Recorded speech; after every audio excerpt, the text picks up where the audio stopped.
আসসালামু আলাইকুম রহমতুল্লাহি ওয়া বারাকাতুহু। আলহামদুলিল্লাহি রাব্বিল আলামিন। আসসালাতু ওয়াসসালামু আলা আশরাফিল আমবিয়াই ওয়াল মুরসালিন ওয়া আলিহি ওয়া আসহাবিহি আজমাইন। আম্মা বা'দু ফাআউযু বিল্লাহি মিনাশ শাইতানির রাজীম। বিসমিল্লাহির রহমানির রহিম। ইয়া আইয়ুহাল্লাযীনা আমানু qū আনফুসাকুম ওয়া আহলীকুম নারা ওয়াকুদুহা আন-নাস ওয়াল হিজারা ইলা আখিরিল আয়াহ। সাদাকাল্লাহু মাওলানাল আযীম। আলহামদুলিল্লাহ, আল্লাহ সুবহানাহু ওয়া তাআলার তরফ থেকে আমাদের যে অনেক বড় মেহেরবানি এবং ইহসান, আল্লাহ সুবহানাহু ওয়া তাআলার তৌফিকে আমরা আমাদের ইসলাহি দার্স ৪ শুরু করতে পেরেছি আলহামদুলিল্লাহ। আমাদের আজকের আলোচনা খুবই গুরুত্বপূর্ণ একটা আলোচনা। আমাদের আজকের বিষয়বস্তু হচ্ছে পরিবারে দাওয়া কেন এবং কিভাবে।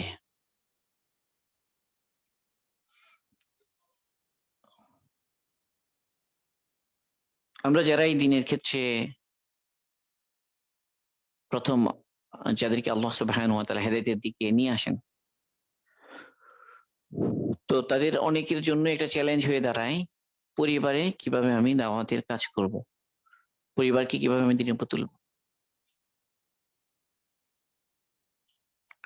তো এই জন্য এই টপিক্সটি অনেক বেশি আহাম এবং গুরুত্বপূর্ণ, এবং এটার গুরুত্ব আমাদের সবাইকেই বুঝতে হবে যে পরিবারের উপরে দাওয়াতের কাজ করা, পরিবারকে দিনের উপর তোলা। তো এটা হলো আসলে সবচেয়ে, একদিকে সবচেয়ে গুরুত্বপূর্ণ, আর একদিকে বলতে গেলে একটু কঠিনও বটে। অনেক বড় চ্যালেঞ্জ একজন নতুন মানুষ যে দিনের উপর উঠেছে, যে তার পরিবার আগে থেকে দিনের উপর চলে এমন না হয়, তাহলে অনেক কঠিন কাজ, যে অনেক কঠিন পরিস্থিতি তাকে সামাল দিতে হয়। তো এই জন্য পরিবারে কেন আমি দাওয়াত দেব, এটা আমাদের সামনে পরিষ্কার হওয়া দরকার প্রথমে। এবং পরিবারকে দিনের দিকে উঠানোর জন্য পুরো পরিবার, আমার করণীয় কি হবে, এই বিষয়টা বোঝা অনেক বেশি জরুরি। তো এই জন্য আমরা শুরুতেই একটা সিনারিও বা দৃশ্য আমাদের সামনে যদি আমরা রাখি, এটা একটা কমন সিন, সবাই এটার সাথে পরিচিত একটা সিন বিভিন্ন পরিস্থিতির কারণে।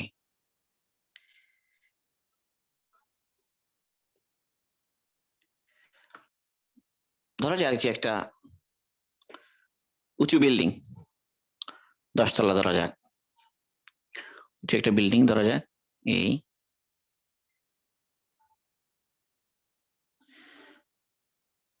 তো এখানে কোনো ব্যক্তি এই বিল্ডিং এ থাকে, ধরা যাক সে দোতলায় বা মোটামুটি মাঝারি বা উঁচু তলায় সে থাকে। তো এই বিল্ডিং এর কোনো বাসিন্দা, সে ধরা যাক যে সে 8ম তলায় থাকে, ধরা যায় 8ম তলা এখানে থাকে। সে কোনো কারণে এই বিল্ডিং এর নিচে এসেছে। তো এই সময়ে ধরা যাক যে এখানে দোতলায় আগুন লেগেছে, এখানে আগুন লেগেছে। এখন তার পরিবার এখানে আছে 8ম তলায়, তার বাচ্চারা আছে, তার পরিবার আছে, ফ্যামিলি আছে, তার সম্পদ আছে, ইত্যাদি ইত্যাদি। মানে এই ব্যক্তি কি করে, পরিবারের প্রতি দায়িত্বশীল একজন ব্যক্তি, সে সাথে সাথে চেষ্টা করে যে পাশে আর কোনো বিল্ডিং, উঁচু বিল্ডিং, ধরা যাক আরেকটা বিল্ডিং উঁচু তার পাশে আছে,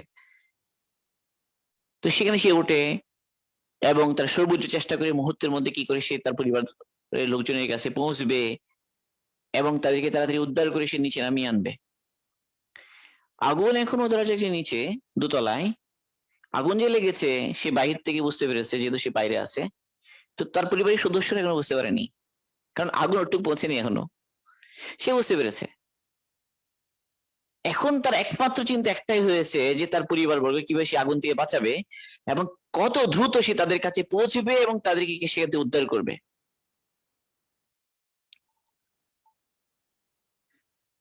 তো অনেক ক্ষেত্রে এরকম সাহসী মানুষও থাকে, এরকম দায়িত্বশীল মানুষও থাকে, সেই সাথে সাথে তার পাশে আর কোনো বিল্ডিং আছে সংলগ্ন, একটু গ্যাপও আছে এখানে, দরজা এখানে একটা ছাদ, এবং এখানে আরেকটা বিল্ডিং আছে দরজার কাছাকাছি।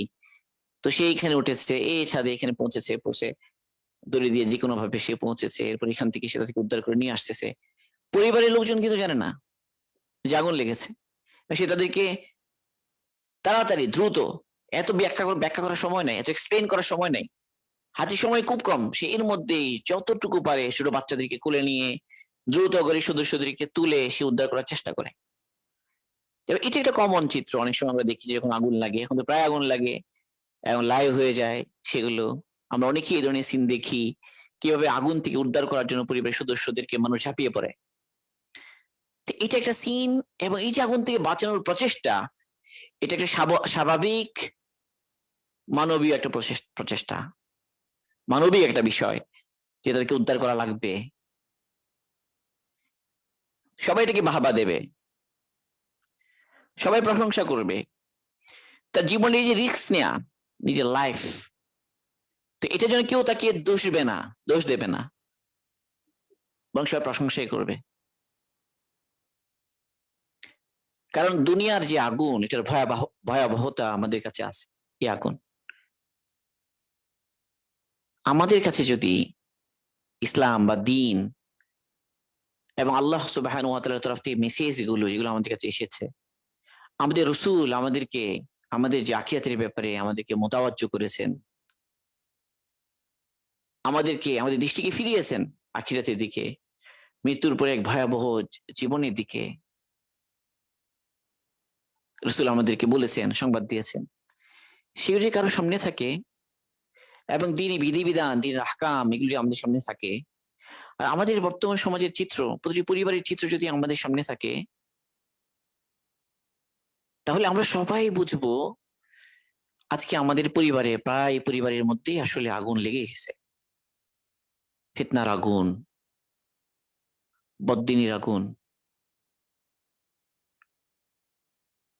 এবং এগুলোর আলটিমেট পরিণতি জাহান্নাম। দলে দলে মানুষ প্রতিযোগিতা দিয়ে জাহান্নামে যাচ্ছে। এই অবস্থায় এক ব্যক্তি যে সচেতন হলো যে তার পরিবার তো আগুনের মধ্যে আছে, যে ব্যক্তি সচেতন হলো যে আমার এই বিল্ডিং এ তো আগুন লেগে গেছে, সে যেমন আর কোনো কিছু ভাবে না, এখন তার একটাই চিন্তা হয় কি করে সেই আগুন থেকে তার পরিবার বর্গ সে বের করে নিয়ে আসবে।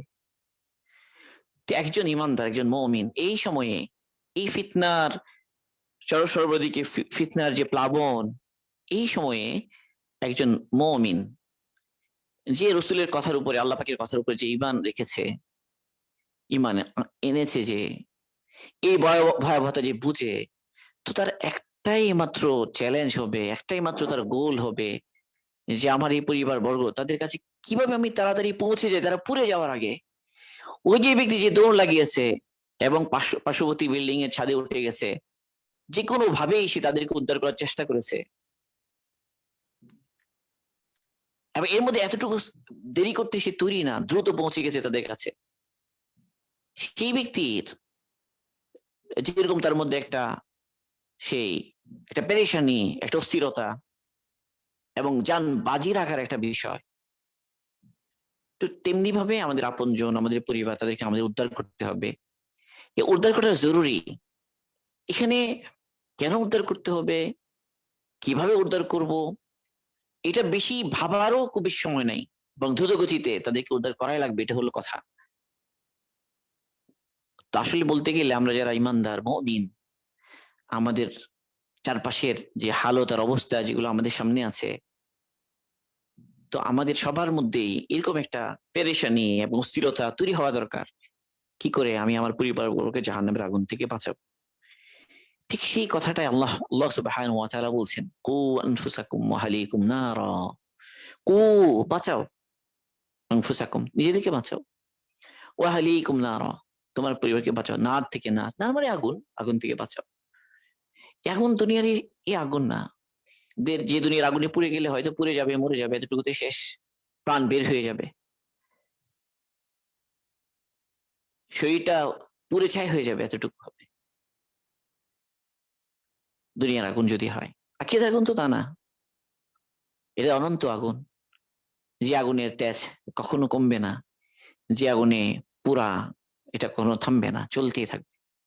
আল্লাহ সুবহানাহু ওয়া তাআলা দাওয়াতের গুরুত্ব আমাদের সবাইকে বোঝার তৌফিক দান করুন। নিজের পরিবার, নিজের সমাজ, নিজের আপনজনদেরকে বাঁচানো, তাদেরকে আখিরাতমুখী করা, সবার মধ্যে আল্লাহ সুবহানাহু ওয়া তাআলা এফিকে দান করুন। তারপরও আমি কেন দাওয়াত দেব, এই সম্পর্কে আমরা আলোচনা করার আগে দাওয়াতের সংজ্ঞা নিয়ে আমরা একটু আলোচনা করতে চাই।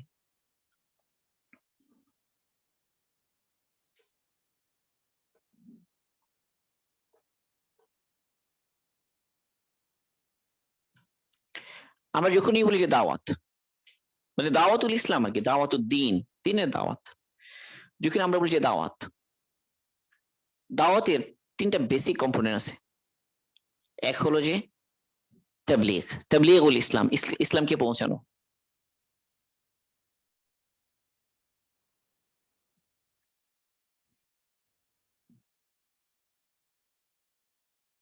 প্রথম কথা। দুই, ইসলাম শেখানো।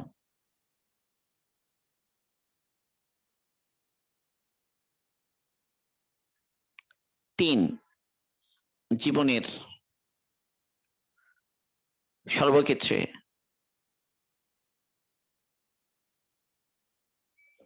ইসলামের বাস্তব রূপায়ণ।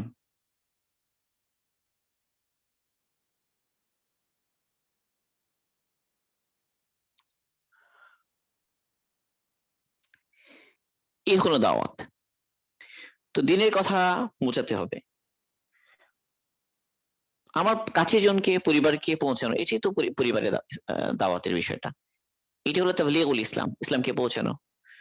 দুই নম্বর হলো ইসলাম শেখানো, তালিমুল ইসলাম। তিন নম্বর তাদবীকুহু ফি ওয়াকিল হায়াত, তাদবীক বলে এটাকে, তাতবীক। তাদবীকুহু মানে হলো এটা সমন্বয়, বাস্তব রূপায়ণ, জীবনের বিভিন্ন ক্ষেত্রে এটার বাস্তব রূপায়ণ ঘটানো।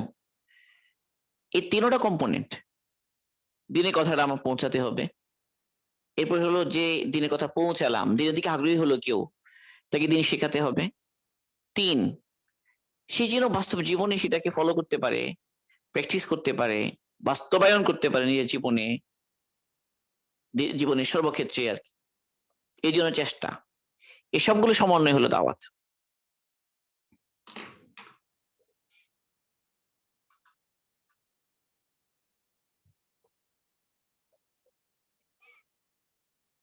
আমাদের আজকে টপিক একটু পরিবারে দাওয়াত, আসলে পরিবার।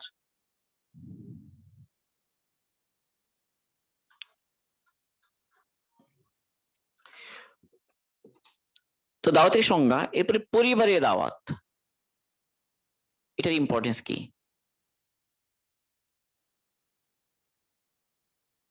পরিবারের দিনের দাওয়া, এক হলো আমি পরিবারে থাকি, আমি তো থাকি পরিবারে। একজন মানুষ পরিবারেই থাকে, তার জীবনের সবচেয়ে বড় অংশটা সে পরিবারের মধ্যে থাকে। পরিবারে দিন না থাকলে তার জন্য দিনের উপর চলা অনেক কঠিন হবে, কষ্টকর হবে, এটা একটা বাস্তবতা, কেউ শেয়ার করতে পারে না। এক।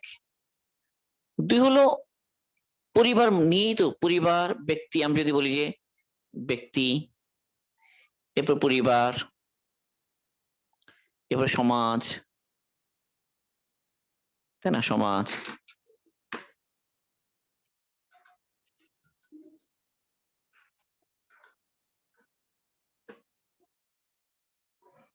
পরিবার, সমাজ, এরপর হলো রাষ্ট্র। এই যে স্তরগুলো, এরপর যদি আমরা বলি যে পুরো পৃথিবী।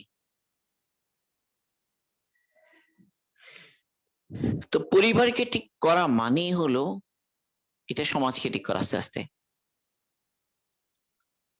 আমার পরিবার তো সমাজেরই একটা অংশ, পৃথিবী রাষ্ট্রের একটা অংশ। তাহলে এই জন্য পরিবারকে দিনের উপর তোলা জরুরি।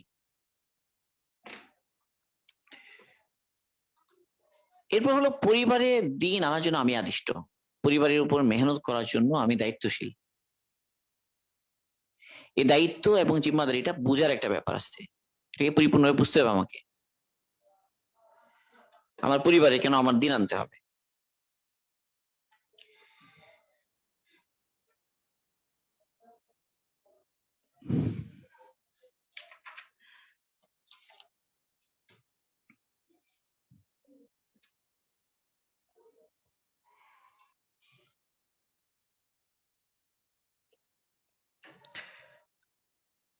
তাহলে একজন মানুষ যখন প্রথম দিনের উপরে আসে, তো তার পরিবারে তাকে একটা দিন পৌঁছাতে হবে, পরিবার দিন শেখাতে হবে, বিভিন্ন ক্ষেত্রে তাকে দিন বাস্তবায়ন করতে হবে, এই সবগুলো চ্যালেঞ্জ তার সামনে থাকে।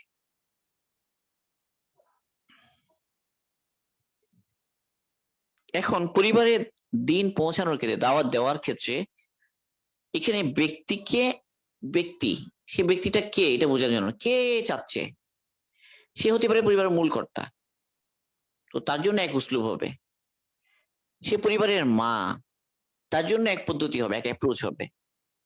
সে পরিবারের হয়তো বড় ছেলে,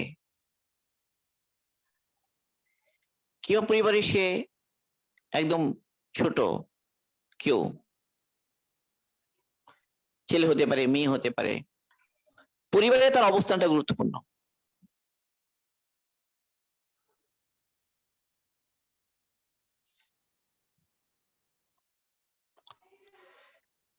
কারণ অবস্থান অনুসারে তার অ্যাপ্রোচ ভিন্ন ভিন্ন হবে। কর্তা যদি হয় তার অ্যাপ্রোচ একরকম হবে, মা যদি হয় তার অ্যাপ্রোচ আরেক রকম হবে, আর্নিং কোনো পার্সন, বড় ছেলে, ফ্যামিলি, তার একটা প্রভাব আছে ফ্যামিলিতে, তার এক ধরনের অ্যাপ্রোচ হবে। একদম নতুন একজন, ছোট কেউ, তো একজন এসসি পরীক্ষার্থী, একটা ক্লাস 10-এর ছেলে, একটা কলেজের ছেলে, বা একটা কলেজ পুরো একটা মেয়ে, তার অ্যাপ্রোচ কি হবে? তাহলে প্রত্যেকজনের জন্য অ্যাপ্রোচ কিন্তু ভিন্ন। এরপর হলো পরিবারের দিনদারি, একটা বিষয়, পরিবারের মধ্যে দিনদারির অবস্থা কি, এটা আরেকটা বিষয় ভাবার। পরিবারের দিনদারি,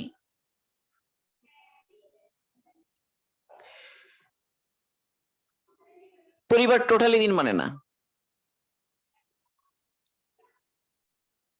তাহলে এমন যদি হয় তাহলে এক অ্যাপ্রোচ হবে। পার্শিয়ালি মানে,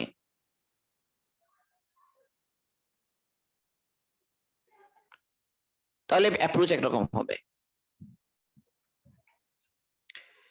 এই প্রতিটা বিষয়গুলো বোঝা জরুরি, যে আমার অবস্থান কোথায়, যে দাওয়াত দিতে যাচ্ছে তার অবস্থান কি, তার পরিবারের কন্ডিশন কি।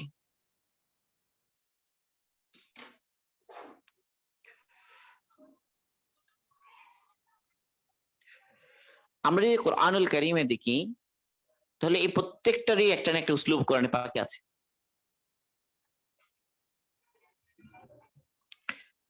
কর্তা যদি হয় তার অ্যাপ্রোচ কি, এটা তো উদাহরণ অনেক আছে। একটা কমন উদাহরণ হলো যে লোকমান হাকিম,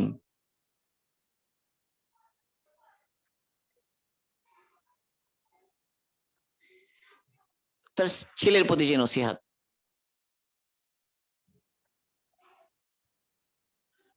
পুরো সূরাতেই একজন কর্তা, পরিবারের একজন কর্তা কিভাবে দাওয়াত দেবেন তার পরিবারে, এটা একটা সুন্দর উসলুব আছে। আর যদি হয় যে ছেলে হেদায়েত প্রাপ্ত, বড়জনদেরকে দাওয়াত দিতে হবে, এটা উদাহরণ আছে। ইব্রাহিম আলাইহিস সালাম পিতাকে দাওয়াত দিচ্ছেন,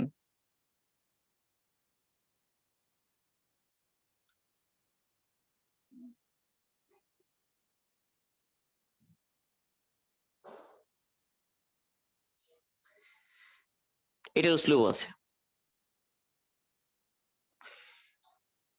পিতা অনেক যোগ্যতা সম্পন্ন, স্বয়ং আম্বিয়া, নবী হওয়ার পরেও কথা শুনছে না, ছেলে মানছে না, এটার নজির আছে। নূহ আলাইহিস সালাম,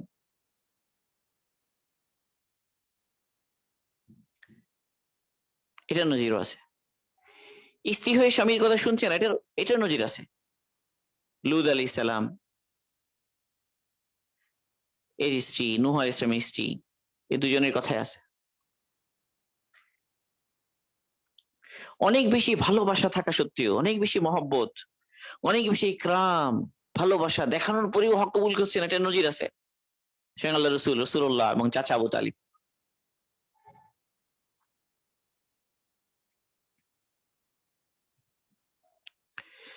তাহলে আমরা সিরাত থেকে, কোরআন থেকে, এটা তো কোরআনেরই আসলে, কোরআনেও আছে, আছে না যে ইন্নাকা লা তাহদি মান আহবাবতা ওয়ালাকিন আল্লাহ ইয়াহদি মান ইয়াশা। মহব্বত এবং ভালোবাসার ক্ষেত্রে কোনো কোনো কোনো কি নেই, কোনো ত্রুটি নেই, কোনো দুর্বলতা নেই, তারপরেও হক কবুল করছে না। বিভিন্ন পরিস্থিতি, বিভিন্ন হালত, সে অনেক নজির আল্লাহ পাক কোরআনে পাকের মধ্যে রেখেছেন। এখন আমরা পরিবারের দাওয়াত দেব, এখন আমাদের নেকি হবে। পরিবারের সবাই যদি দিনদার হয়ে যায়, এটার নেকি আমি পাবো। আমাদের কারণে যদি একজন হেদায়েত প্রাপ্ত হয়, আমাদের নাজাতের জন্য যথেষ্ট হয়ে যাবে। এতে বিভিন্ন ফজিলত গুলো তো আছেই।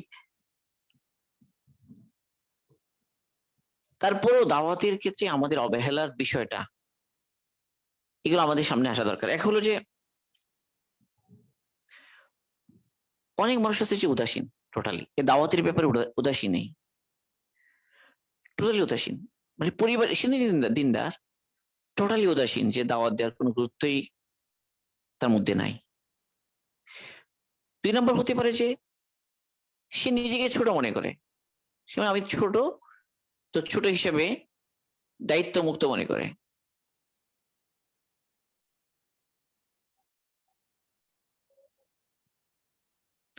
3 নম্বর হলো হতাশ, সে দাওয়াত দেয়, দিয়ে সে হতাশ হয়ে যায়। সে কিছুদিন চেষ্টা করে, এরপরে সে ব্যর্থ হয়, ব্যর্থ হয়ে সে একসময় আশা ছেড়ে দেয়, সে হতাশ।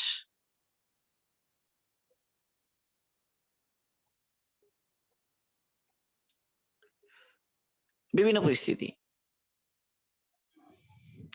4 নম্বর হলো দাওয়াত দেয়,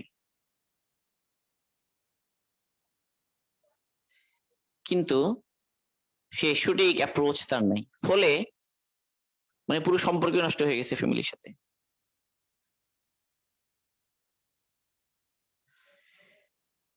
এই ধরনের বিভিন্ন হালত।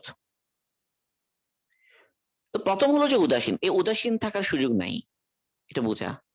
যে আল্লাহ পাক জিজ্ঞাসা করবেন, প্রত্যেককেই জিজ্ঞাসা করবেন তার দায়িত্বের ব্যাপারে। আলা কুল্লুকুম রাইন ওয়া কুল্লুকুম মাসউলুন আন রাইয়াতিহি, তোমরা প্রত্যেকেই জিম্মাদার, এবং তোমাদের প্রত্যেককেই জিজ্ঞাসা করা হবে তার দায়িত্ব সম্পর্কে। এই জন্য উদাসীন হওয়ার সুযোগ নেই। দাওয়াতের ফজিলত গুলো আমাদের শিখতে হবে, জানতে হবে, সামনে রাখতে হবে। ছোট হিসেবে দায়িত্ব মুক্ত কিনা, এটা একটা ইম্পর্টেন্ট প্রশ্ন। ছোট হলে সে, আমাদের ছোটরা 2টা সমস্যা। এক হলো কিছু ছোট আছে যে সে দায়িত্বপূর্ণ মনে করে নিজেকে সে দাওয়াত দেয়, তবে সে নিজের অ্যাপ্রোচ ঠিক রাখে না, সে বড় ভূমিকায় অবতীর্ণ হয়, বড়দের ভূমিকায় অবতীর্ণ হয়। সে ছোট, তার আলাদা অ্যাপ্রোচ আছে, সে অ্যাপ্রোচ জানে না, তো বড় যা করতে পারে সে তা করতে যায়, ফলে সমস্যা হয়। এমন সমস্যা হয় তার নিজেরই দিন দায়িত্বে সমস্যা সৃষ্টি হয়ে যায়, বাধা সৃষ্টি হয়ে যায়। তো বড়দের ভূমিকা নেই, এটা সমস্যা। সে তার অ্যাপ্রোচ জানে না, এটা সমস্যা। আবার ছোট সে দায়িত্ব মুক্ত মনে করে, এটাও সমস্যা।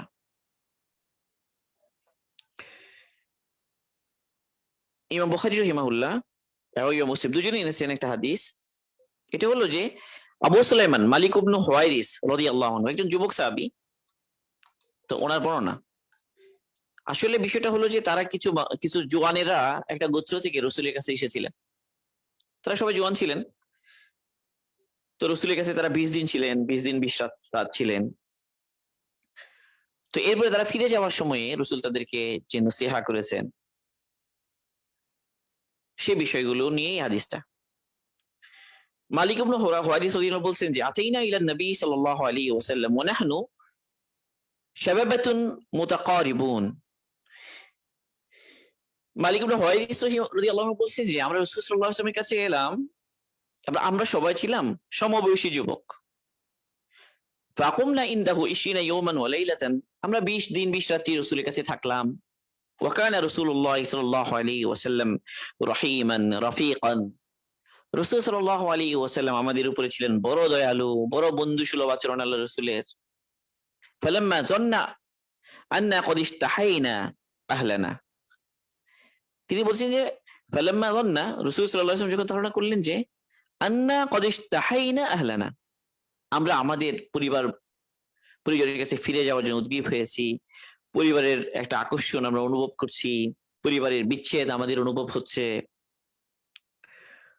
তো আল্লাহ রাসূল আমাদেরকে জিজ্ঞাসা করা শুরু করলেন যে সালানা আম্মান তারাকনা বাদানা, মানে আমাদেরকে আল্লাহ রাসূল জিজ্ঞাসা করা শুরু করলেন যে আমরা কাদেরকে রেখেছি সেই বাসায়, বাসায় কে আছে। ফাকবারনাহু, আমরা আল্লাহ রাসূলকে জানালাম কাদেরকে রেখে এসেছি। তাহলে রাসূল আমাদেরকে বললেন ইরজিউ ইলা আহলিকুম, তোমরা তোমাদের পরিবারের কাছে ফিরে যাও। ফাকিমু ফিহিম, তাদের মাঝে অবস্থান করো। ওয়াল্লিমুহুম ওয়ামুরুহুম। তো তুমি তাদেরকে গিয়ে দিন শিখাও এবং তাদেরকে আদেশ দাও, সৎকারে আদেশ দাও, দিনের ব্যাপারে আমালের ব্যাপারে থেকে মোতাবজ্জ করে তোলো। তো তারা সবাই জওয়ান ছিলেন, বয়স কম ছিল, ছোট ছিলেন। তারপরেও তাদেরকে আল্লাহ রাসূল যাওয়ার সময়ে এই উপদেশ দিয়ে দিলেন যে তারা যেন তাদের পরিবারের ফিকির করে, তাদেরকে যেন দিন শেখায়, দিনের ব্যাপারে আদেশ করে।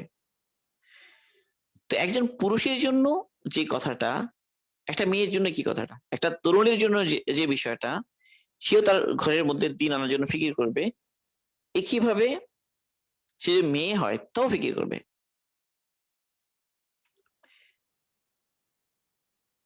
এগুলো অনেক উদাহরণ সিরাতের মধ্যে আছে, সাহাবাদের রাদিয়াল্লাহু আনহুমের জীবনে আছে। তো ছোট হলেও সে দায়িত্ব মুক্ত না আসলে, তাকেও ফিকির করতে হবে। আরেক শ্রেণী হলো যে যে হতাশ। এই হতাশা, এই হতাশা একটা বড় সমস্যা। হতাশার কারণ কি? হতাশার কারণ হলো যে 20 বছরে যে বদ্দিনী ঘরে এসেছে, 20 বছরে যে বদ্দিনী ঘরে এসেছে, সে 20 দিনে দূর করতে চায়।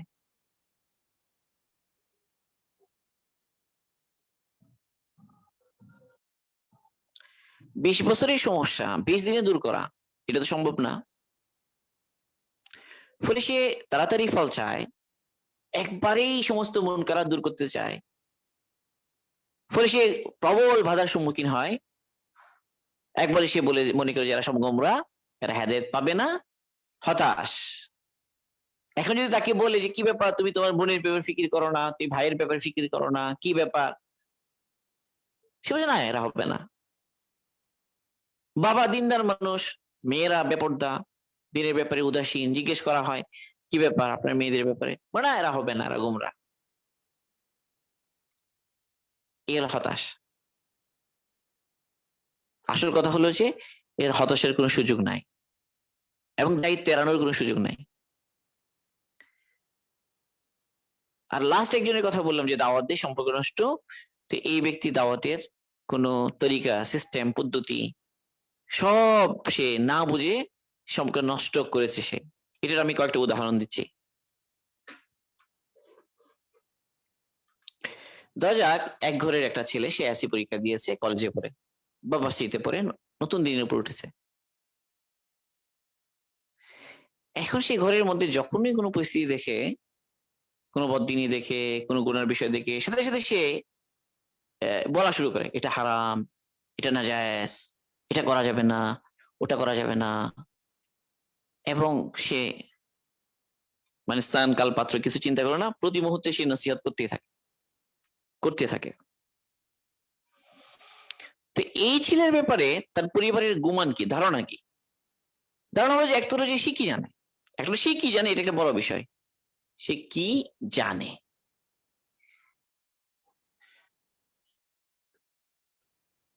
তো এখানে অজ্ঞতার বিষয়টা, তারা নিজেরও দিনের ব্যাপারে অজ্ঞ, নিজেরও জানে না দিন। দিনের বিষয় নিয়ে বলতে থাকে কে, ছোট জন। তো ছোট জনের ব্যাপারে তাদের ধারণা কি? বাপ মায়ের ধারণা হলো সে কি জানবে, পিচ্ছি ছেলে তুই কি জানিস। মা বলবে যে তুই কি আমার, আমি কি তোকে জন্ম দিয়েছি না তুই আমাকে জন্ম দিয়েছিস, মানে এগুলোই তো কমন বিষয়। তো অনেক সময় হয়তো ছেলের এই কথাটাকে বাপ মা রিফিউজ করে, বড়জনা রিফিউজ করে। রিফিউজ করার পরে এই যে ছেলে দাওয়াত দিয়েছে না, তার অ্যাপ্রোচ কি হয়, সে আরো কি হয়ে যায়, সে গরম হয়ে যায়, সে রাগ করে এবং সে বলতে চায় না তোমরা তো কি হয়ে গেছো, এটার কারণে অনেক সময় এগুলো বলে দেয় যে কুফরি হয়ে গেছে, তোমরা কাফের হয়ে গেছো, দিনের বিষয় অস্বীকার করছো। ধরা যাক সে কোনো কোরআনের আয়াতের একটা অর্থ সে বলেছে, কোন হাদিসের অর্থ সে বলেছে, ওটাও সে সুন্দরভাবে পুরো হয়তো বলতে পারেনি, কোনোভাবে বলেছে, আর এটার একটা রিয়াকশন হয়েছে পরিবারে। পরিবারে এই জিনিসটাকে পজিটিভলি নেয় নাই, কেউ রিফিউজ করেছে, তাকে কি করেছে, তুচ্ছ-তাচ্ছিল্য করেছে যে তুই কি জানিস, তুই বেশি বুঝস। তো এই ধরনের সিচুয়েশনে যেটা হয় আর কি, সে মনে করে যে তারা তো দিন বিরোধী, দিন বিরোধী। এমনকি সে মনে করতে থাকে তো মুরতাদ, বাপ মা বা কাফের, কাফের হয়ে গেছে। মানে সে তাদের একটা সিদ্ধান্ত গ্রহণ করতে দেরি করে না। এইবার সে নসিহত করতে থাকে যে মানে এই যে কাফের হয়ে গেলে কি করণীয়, তোমাদের এখন কালিমা পড়া দরকার, ইমান দৌড়ানো দরকার। এই শুরু হয়েছে। এখন এই দূরত্ব আরো বেড়েছে। তারা মনে করে যে আমরা তো মুসলমান, আমরা ইসলামকে ভালোবাসি, মহব্বত করি, তোর কথায় আমরা কাফের হয়ে যাবো নাকি। এই সে মানে এই যে দূরত্ব বাড়তে থাকে। আর এই যদি এই যে ছেলেটা, এই যে সে যে হাদিসটা সে নিজে বলেছে বা এখন যদি সে এটা করতো যে কোনো কিতাব থেকে সে কোরআনের আয়াতটা পড়ে শোনাতো, হাদিসটা পড়ে শোনাতো, দেখা যেত যে মা, ওই মা এত যে তারপর রাগ করেছে, সে মা আবার কি করছে, গোমরা দিচ্ছে। সে বলছে ও আচ্ছা, আল্লাহর কথা, রসুলের কথা। এখন তার ভিতরে কিন্তু ইমান আছে, ইমান নাই এরকম না, কিন্তু সে যেটা তারা যেটা ডিনাই করেছে, এই ছেলেকে ডিনাই করেছে। ছেলের ব্যাপারে তার ধারণার কারণে সে ডিনাই করেছে, সে জানে না, ইত্যাদি ইত্যাদি। এসে তাহলে এখানে অ্যাপ্রোচের একটা ব্যাপার আছে যে আসলে সে কিভাবে পেশ করবে, কখন পেশ করবে, কোন কোন কথা কিভাবে বলবে, এগুলো খুব গুরুত্বপূর্ণ। তো এগুলো না খেয়াল না করার কারণে কি হয় যে একটা সম্পর্ক সে আগেই নষ্ট করে ফলে, আর যখন তারা দিন কবুল করার পর যে আসে তখন আর ফায়দা হয়।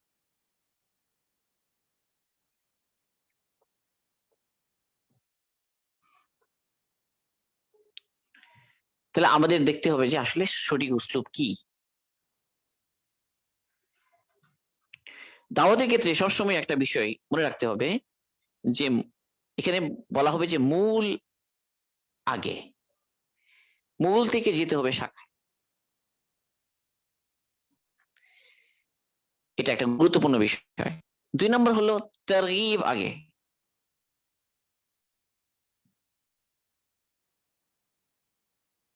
এটা নাম তারগিব তারহিব। তারগিব এবং তারহিব আগে,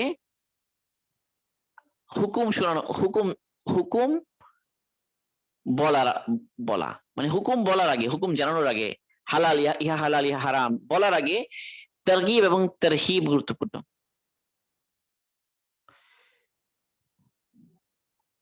তারপর হলো যেখানে যে নম্রতা, আখলাক, সবর, এই বিষয়গুলো গুরুত্বপূর্ণ।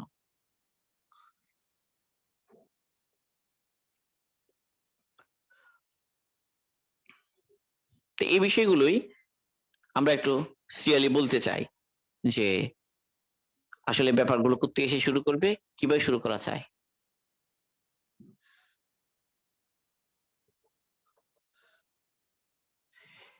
এরকম শত শত ফ্যামিলি আছে যে মেয়ের হাতে বাবা তওবা করেছে, ছেলের কথায় পিতা ইসলাম কবুল করেছে। এরকম শত শত নিদর্শন আছে।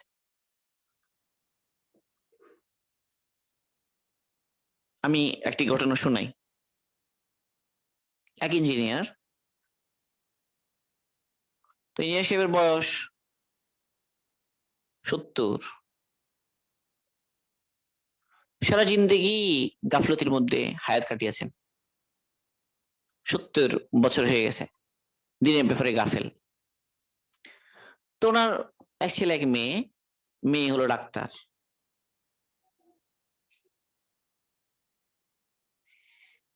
তো এই মেয়ে বারডেমে চাকরিরত ছিলেন। ওই অবস্থায় একটা দিনই তালিমের পয়েন্টে গিয়ে উনি হেদায়েত প্রাপ্ত হন। তো এই মেয়ে ওখানে নিয়মিত যেতে থাকেন, যাওয়ার পরে তার খুব বুঝ আসে। তো বুঝ আসার পরে এখন এই মেয়ে চিন্তা করছে যে এখন তার বাবাকে কিভাবে সে দিনের দিকে আগে বাড়াবে।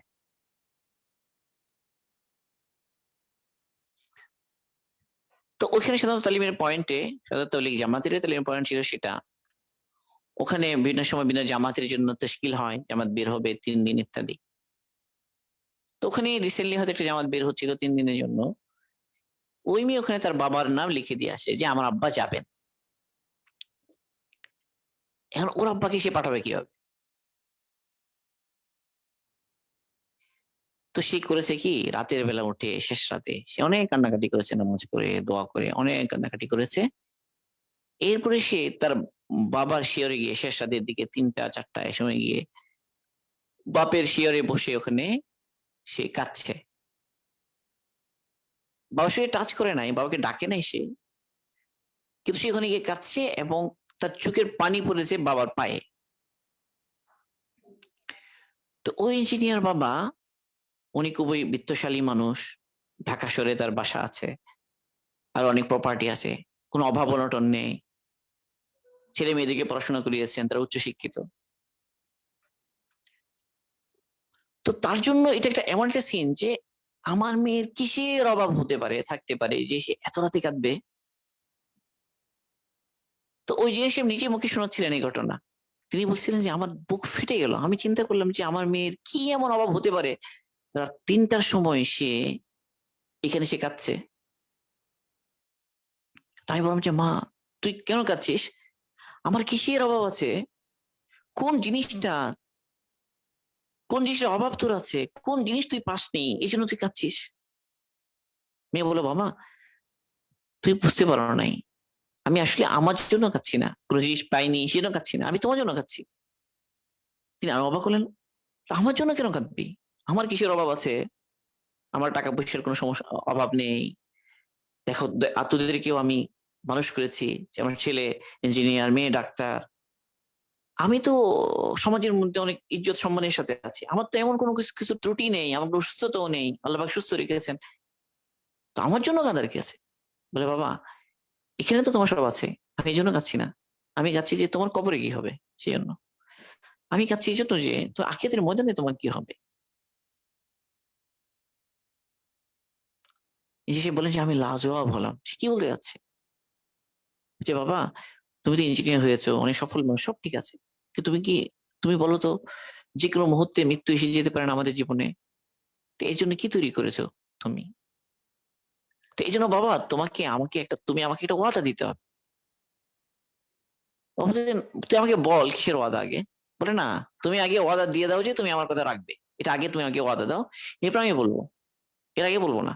কারণ মেয়ে এমন ভাবে কাছে তিনি বললেন যে আমি এই মুহূর্তে ওয়াদা না দিয়ে তো আর পারি না। তাই বললাম যে ঠিক আছে মা, তুই বল আমার কি করতে হবে। তো মেয়ে বলতে, বাবা তুমি ওয়াদা দিচ্ছ তো, ওয়াদা কিন্তু খেলাপ করতে পারবে না। বলে, মা তুই কাঁদছিস, তোর এই দুঃখ কষ্ট বেদনা দূর করার জন্য যা করা দরকার আমি তো সবই করতে রাজি আছি, সবই, তোদের জন্য কোনটা করি নাই। মানে এই যে পিতার একটা আবেগ উতলে উঠছে মেয়ের জন্য, মানে পিতার শরীরে সমস্ত স্নেহ উতলে উঠছে। এই একজন দায়ী বড়জনদেরকে দাওয়াত দেওয়ার ক্ষেত্রে তাদের অন্তরে যে তার জন্য স্নেহ, ভালোবাসা, মহব্বত এর একটা পাহাড় আছে না বা একটা সমুদ্র আছে, যাই বলি না কেন, সেটাকে জাগিয়ে দেয়া, এটা হলো একটা বড় বিষয়। তো এই মেয়েটি ঠিক কাজটা করেছে। এখন বাবা বলছে যে হ্যাঁ, তুই যা বলিস আমি তাই করবো, তোর আরামের জন্য, তোর সুখের জন্য। আগেও আমি তো তোদের জন্য সব করেছি, এখনো তুই শান্তি পাবি, তুই তুই আশ্বস্ত হবি, তোর পেরেশানি দূর হবে, কষ্ট দূর হবে, যা করার আমি তৈরি আছি। তুমি বলে যে বাবা এই যে আমি এদিকে তালিমের পয়েন্টে যাই, ওখানে একটা জামাত বের হবে পুরুষদের 3 দিনের জন্য, আমি ওখানে তোমার নাম জমা দিয়ে এসেছি, কালকে সকালে ফজরের উপর চলে যেতে হবে। বলবে, আমি তো আসমান থেকে পড়লাম, এটা তো আমি কোনোদিন ভাবি নাই যে এই ধরনের একটা আবদার সে আমাকে করতে পারে। তো সে বললো যে, তিনি বললেন যে পরে আমি কি করবো, ওয়াদা দিয়েছি, মেয়ে আমার জন্য সবকিছু রেডি করে রেখেছে আগে রাতের বেলা, সে বেডিং আমার মানে যা যা প্রয়োজন, আমার যা যা লাগতে পারে সব সে রেডি করে রেখেছে, এবং সে ঘরের মধ্যে অন্যদেরকেও সে তৈরি করে রেখেছে যে আমার বেডিং কে নিয়ে যাবে ইত্যাদি ইত্যাদি। তো কি করা, সকালবেলা চলে গেলাম। উনি বলে যে 3 দিন দেওয়ার পরে আমার বুঝে এলো যে আমার মেয়ে আমার কত বড় উপকারটা না করেছে। হঠাৎ করে আমার পুরো জীবনের গাফলতি, অবহেলা, এগুলো সবগুলো একটা অনুভূতি আমার চলে এলো, আমার পুরো জীবন আমার সামনে এলো, আমি কি করেছি। আমি বুঝলাম যে আমার তো অনেক দুর্বলতা, অনেক পেছনে পড়ে গেছি আমি। তো আমার অনুভূতি হলো যে আমি তো এতদিন মুসলমানই ছিলাম না, এখন যেন আমি মুসলমান হলাম। এরপর তিনি আরো লম্বা সময় দিয়েছেন, 4 মাস দিয়েছেন, অনেক আগে বেড়েছেন, গ্যারেজ ছিল ওটাকে মসজিদ বানিয়ে ফেলেছেন, অনেক অনেক কথা ওনার।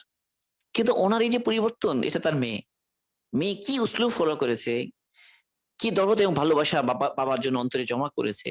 ঠিক এই ধরনের অ্যাপ্রোচ গুলো যখন মানুষ করে না, তার সাথে এগুলো ব্যর্থ হয় না। তো আজকে আমরা সবাই চাই যে আমার পরিবার পরিবর্তন হোক, কিন্তু এটার জন্য আমাকে কিভাবে আগানো দরকার, সেই জায়গাতেই আমাদের কি থাকে, একটা বড় দুর্বলতা থাকে।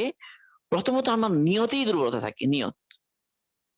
মানুষের নিয়তের একটা বিশাল প্রভাব থাকে। নিয়তে একটা বিশাল প্রভাব থাকে, যে কি নিয়ত করছে সে, এটা অনেক বড় একটা প্রভাব থাকে। যে কতটুকু চায় তার ফ্যামিলি পরিবর্তন, পরিবারের পরিবর্তন কতটুকু চায়, কতটুকু আশা নিয়ে এসে দাওয়াত দেয়, কতটুকু সে আল্লাহ পাকের কাছে বলে, এই বিষয়গুলো অনেক গুরুত্বপূর্ণ। তো আসলে আমরা দাওয়াত দিব, এখন আল্লাহ পাকের অর্ডার দিতেই হবে। সাথে সাথে আমরা দেখবো যে আম্বিয়া আলাইহিস সালাম, তাদের আদর্শ এটা, দাওয়াত দেওয়া। ইসমাইল আলাইহিস সালাম তিনি করে দাওয়াত দিতেন।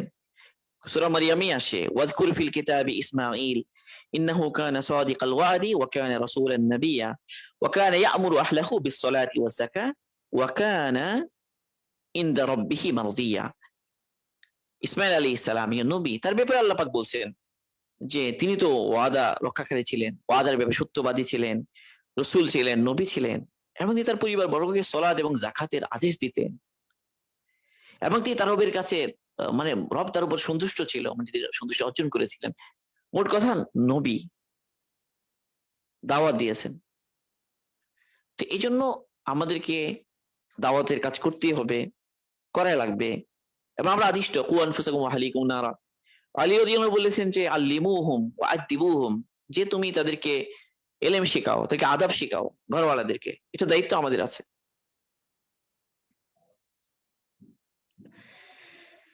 তো এখন পরিবারে দাওয়াত দেওয়ার জন্য আমাদের কাজ কি? তো প্রথম কথা হলো, এটা একদিনের কাছে না, 2 দিনের কাছে না, দীর্ঘ সময় আমাকে এই ফিকির, এই চিন্তায়, চেষ্টায় দিতে হবে। এটা যে প্রথম কাজ, 1 নাম্বার দিনের ক্ষেত্রে প্রথম জিনিসটাই হলো ঈমান। এই ঈমান, এটা সবার আগে।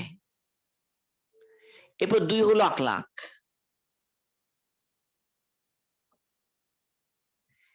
3 হলো আমাল।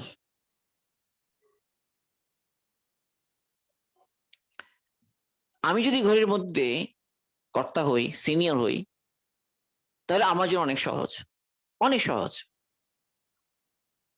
প্রথমত আমি নিজে অনুসরণীয় হব ঘরের মধ্যে। কুদওয়া বলে এটাকে, আল কুদওয়াতুল হাসানা, অনুসরণীয়। পিতা নিজে নামাজ পড়েন, মা নিজে নামাজ পড়েন, বাচ্চাদেরকে নামাজের কথা বলেন। তো অনেক ক্ষেত্রেই বাচ্চাদের বলা লাগে না, তারা নিজেই নামাজ পড়া শুরু করে দেয়। বাবার পাশে দাঁড়িয়ে যায়, মায়ের পাশে দাঁড়িয়ে যায়। বাচ্চা বাবার সাথে ছেলে মসজিদে চলে যায়, মায়ের পাশে মেয়ে দাঁড়িয়ে যায়। কিন্তু আমি আদেশ করব না, আদেশ করব কিন্তু নিজে আমল করব না, এটা কখনো হবে না। তো ঈমান, আখলাক, আমালের ক্ষেত্রে নিজেকে আগে বাড়ানো, এটা গুরুত্বপূর্ণ। এটা যখন আমরা করব, তাহলে আমরা নিজেই অনুসরণীয় হয়ে গেলাম। ঘরের মধ্যে ঈমানের বিষয়টা এমন না যে আকীদার একটা দাস দিয়ে ফেললাম, ব্যাপারটা আসলে এরকম না। এটা বিষয়টা হলো যে, মানে আমাদের কথায়, কাজে, আমলে ঈমানের দিকগুলো প্রকাশ পাবে, আখিরাতের বিষয়গুলো সামনে আসবে। যখন মুসিবতে আসবে, ঘরে পেরেশানি আসবে, সেই মুহূর্তে আমরা মুসিবতের মধ্যে, পেরেশানিতে, কোনো প্রয়োজন হলে, এই যে আমরা যারা ঘরের কর্তা, তাদের আল্লাহ পাকের দিকে রুজু হওয়া, আল্লাহর দিকে রুজু হওয়া, এটা বাচ্চারা খেয়াল করবে, এটা বাচ্চারা দেখবে। একটা ছোট বাচ্চারা, তারা ঘরের মধ্যে দেখবে যে আমাদের বাবা মা যে কোনো মুসিবতে আল্লাহর দিকে রুজু হয়। পেরেশানি আসলে বাবা নামাজ পড়েন, মা নামাজ পড়েন, আল্লাহকে বলেন, আল্লাহর কাছে দোয়া করেন, কোন আমল করেন, তারা আমলের দিকে ফিরেন। এইভাবে মানুষের ঘরের মধ্যে ঈমান তৈরি হয়। কোন মুসিবত আসলে সান্ত্বনা দেওয়া, ঈমানি ক্ষেত্রে, ঈমানি দিকগুলো সামনে রেখে। এগুলো সাহাবাদের ফ্যামিলিতে ছিল। ওই যে আবু তালহা রাদিয়াল্লাহু আনহুর যে ঘটনাটা আছে, এটা অনেক গুরুত্বপূর্ণ। যেদিন সফরে ছিলেন, এদিকে বাচ্চা অসুস্থ ছিল, সফর থেকে ফিরলেন, বাচ্চা মারা গিয়েছে। আমি পুরো ঘটনা বলবো না। তো আবু তালহা রাদিয়াল্লাহু তাআলার স্ত্রী উম্মে সুলাইম, রাদিয়াল্লাহু তাআলা আনহা, উনি যে কাজটা করেছেন অসাধারণ একটা বিষয়। তিনি স্বামীকে জান দিয়ে দেননি। স্বামী জিজ্ঞাসা করেছেন যে বাচ্চার কি অবস্থা? তিনি বলছেন বাচ্চা একেবারেই সুস্থ হয়ে গিয়েছে। আসল কথা কি ইন্তিকাল করেছে, মানে আর অসুস্থ নেই তো শরীরে, মারাই গিয়েছেন। তো তিনি স্বামীর জন্য সজ্জিত হয়েছেন, স্বামীর মেহমানদারি করেছেন, স্বামীর জন্য তার খাওয়া দাওয়ার ব্যবস্থা করেছেন, তার আরামের ব্যবস্থা করেছেন, তাকে সময় দিয়েছেন। এরপরে সব শেষে বললেন যে যে যে আচ্ছা একটা কথা বলুন, যে কেউ যদি কারো কাছে একটা আমানত রাখে, সে আমানত যদি সে আবার নিয়ে যেতে চায়, তো কি করা উচিত? আবদুল্লাহ রাদিয়াল্লাহু বললেন যে আমানত ফিরে দেওয়া উচিত। তখন উম্মে সুলাইম রাদিয়াল্লাহু তাআলা বললেন যে যে আল্লাহ সুবহানাহু ওয়া তাআলা যে আমাদের ছেলে তাকে আমাদের কাছে আমানত হিসেবে দিয়েছিলেন, সে ছেলে আল্লাহ পাক নিয়ে গেছেন। তো আমাদেরও যেহেতু আল্লাহ পাকের আমানত আল্লাহ পাক নিয়ে গেছেন, আমাদের কি সবর করা উচিত না? আবু তালহা রাদিয়াল্লাহু বললেন যে তুমি আমাকে আগে তো বলতে পারতে। তো ওই দিনে আবু তালহা আল্লাহ রাসূলের কাছে গেলেন পরের দিন, এবং আল্লাহ রাসূলকে এটা শুনালেন, এবং আল্লাহ রাসূল তাকে বললেন যে আল্লাহ পাক তোমাদের এই রাতে বরকত রেখেছেন। এটা একটা বিষয় আছে আরো অনেক লম্বা। কিন্তু এখানে একটা বিষয় বোঝার যে কি করে এই ধরনের পরিস্থিতিতে নিজেকে সামলালেন, নিজের শোক যেটা এটা নিজে সামলালেন, নিজের স্বামীকে এমন ভাবে এটা পেশ করলেন যেন স্বামীর বেসবরি প্রকাশ না পায়, আল্লাহ পাকের ফায়সালার ব্যাপারে এমন কোনো কথা বলে না ফেলেন।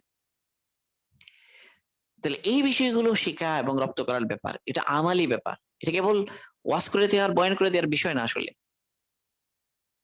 এভাবে প্রতিটা মুহূর্তে, প্রতিটা সুবিধায় অসুবিধায়, পেরেশানিতে, সর্বাবস্থায় আল্লাহ পাকের দিকে রুজু হওয়ার বিষয়টা, আল্লাহ পাকের ফায়সালাকে মেনে নেওয়ার বিষয়টা, এটার আমালি প্র্যাকটিস দরকার।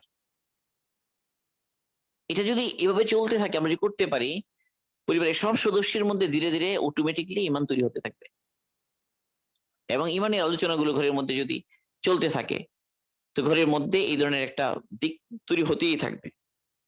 এটা খুবই স্বাভাবিক একটা বিষয় যে যেখানে যে জিনিসের চর্চা চলে, বাকিদের মধ্যে এই জিনিসটা আসতেই থাকবে।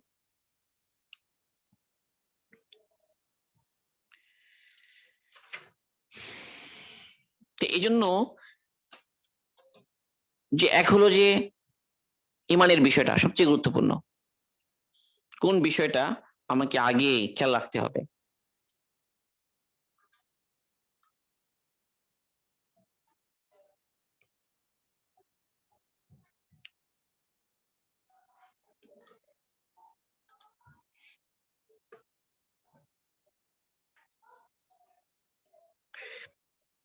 তো বড়দের জন্য হলে তো সহজ, ছোটদের জন্য করণীয় কি? বড় এবং ছোট যে হোক,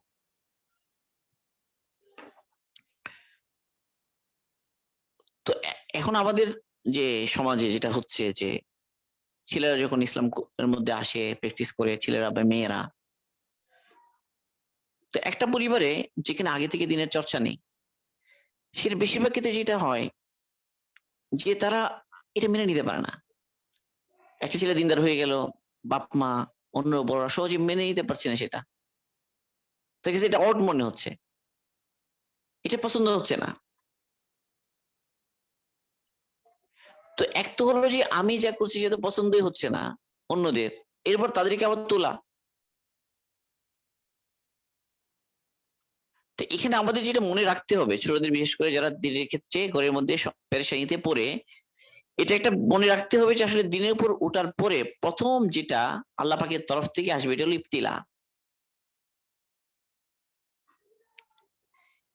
ইবতিলা মানে পরীক্ষা। এই ইবতিলাটা একটা স্বাভাবিক, মানে পরীক্ষা, আল্লাহ পাকের তরফ থেকে পরীক্ষা। বেশিরভাগ ক্ষেত্রে এই পরীক্ষা আপনজনদের পক্ষ থেকে আসে। এই আপনজনদের পক্ষ থেকে এই পরীক্ষাটা আসে। যারা নতুন দিনদার হয়, তার প্রথম পরীক্ষাটা আপনজন থেকে আসবে, এটা কমন একটা বিষয়। তারা পছন্দ করবে, তারা পেরেশান করবে, দাঁড়িয়ে রেখেছে এ দাঁড়িয়ে নিয়ে কথা বলবে, দাঁড়িয়ে কেটে ফেলতে বলবে, পর্দা করা শুরু করেছে পর্দার ব্যাপারে বলবে, পছন্দ করবে না, তাকে জোরাজুরি করবে, নানা কটু কথা বলবে, তিরস্কার করবে। এই ইবতিলাতে যেই জয় হতে পারবে না, দাওয়াতের পরের স্টেপ গুলো হচ্ছে সে সফল হবে না।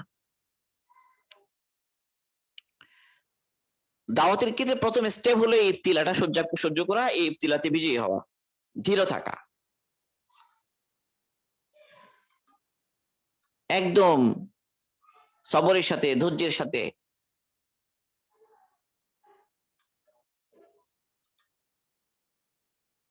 এটা সহ্য করা। এটা কিন্তু সাময়িক, এটা কিন্তু স্থায়ী না, সাময়িক। এখানে একটা হয় যে দুই ধরনের হয় মানুষ। এক ধরনের মানুষ হলো যে মানে রণে ভঙ্গ দেয়, আরেকজন হলো যে অটুট অটুট থাকে, অটল থাকে। তো যেই এখানে রণে ভঙ্গ দেয় সে কিন্তু আর পরে দাওয়াতের পরের স্টেপ গুলো সে আর পারবে না, পরের স্টেপ গুলোতে সে সফল হবে না, এতে সে সফল হবে না। যে অটল অটুট থাকে অচিরেই তার যে রাস্তা খুলবে। রাস্তা কেমনে খুলবে? প্রথম হলো যে সে যে অটল এবং মজবুত আছে এটা একটা ধাক্কা দেবে অন্যদের দিলে, অন্য একটা ধাক্কা খাবে যে এত কথাই সে ইয়ে হলো না, অন্য ধাক্কা খাবে। আমাদের এই দৃঢ়তা দরকার। এই দৃঢ়তা যদি না থাকে বেশিরভাগ ক্ষেত্রেই আমরা পরে স্টেপ গুলোতে ফিল করব। তো প্রথম কথা হলো নিজে অটল থাকতে হবে।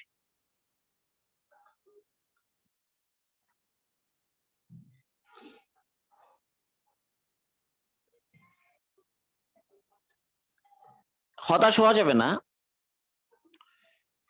পেরেশান হওয়া যাবে না। এই জন্য দাওয়াতের সাথে সবর একটা গুরুত্বপূর্ণ জিনিস। দাওয়াতের আলোচনা যেখানে এসেছে সেখানে সবরের কথা এসেছে, বিভিন্ন জায়গায় আছে। আল্লাহ রসুলকে আল্লাহ পাক সূরা মুদ্দাসসিরের মধ্যে ওয়ালি রাব্বিকা ফাসবির বললেন, শেষ পর্যন্ত গিয়ে অনেকগুলো কথা বললেন। ইয়া আইয়ুহাল মুদ্দাসসির কুম ফাআনদির ওয়া রাব্বাকা ফাকাব্বির বলছেন, ওয়া সিয়াবাকা ফাতাহহির। এবার বলতে বলতে লাস্ট বললেন যে ওয়ালি রাব্বিকা ফাসবির, মানে আপনার রবের জন্য আপনি সবর করুন। দাওয়াত এবং সবর, দাওয়াত এবং সবর একটার সাথে একটা গুরুত্বপূর্ণ।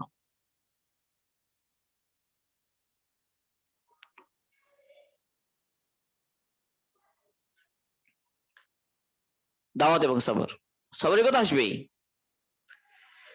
তো এই সবরটা সবচেয়ে গুরুত্বপূর্ণ একজন দায়ীর জন্য। তাকে অটল থাকতে হবে, কোন অবস্থাতেই তাকে এখানে ছাড় দেওয়া যাবে না।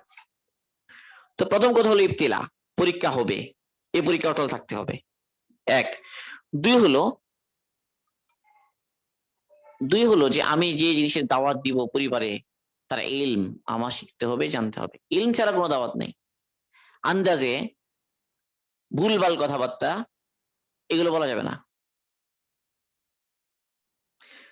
তারপর হলো যে আমি যে এখনই দাওয়াত দিতে চাচ্ছি এখানে ওজন করতে হবে যে লাভ ক্ষতি।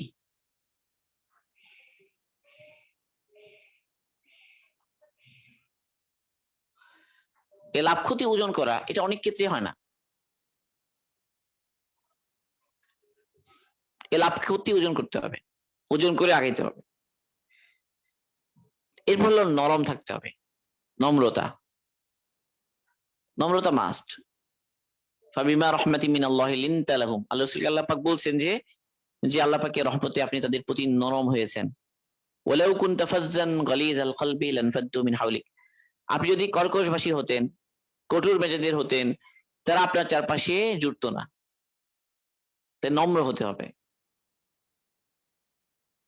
এরপর হলো আমাকে বুঝতে হবে যে এটা গুরুত্বপূর্ণ, তারতিবুল আওলাবিয়াত বলে এটাকে, মানে কোনটা আগে কোনটা পরে,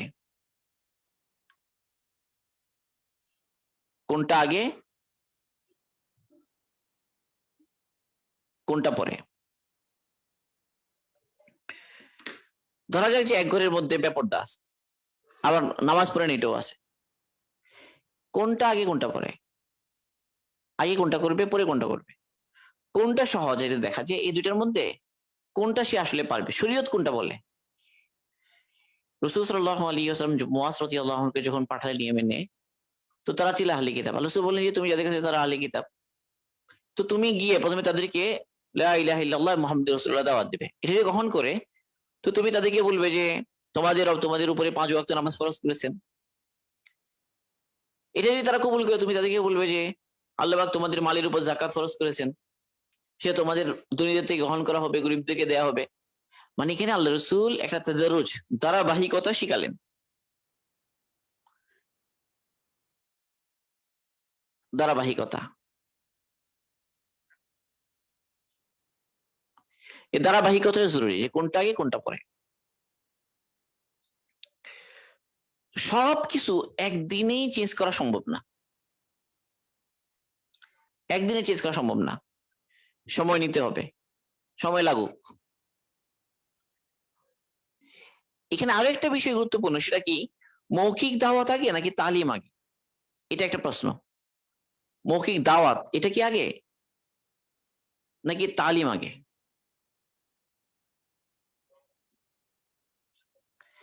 এটা কিন্তু একটা গুরুত্বপূর্ণ প্রশ্ন। কোনটা আগে হবে? আমি মুখে আগে আগে দাওয়াত দিব ঘরওয়ালাদেরকে, নাকি তালিম শুরু করে দেব?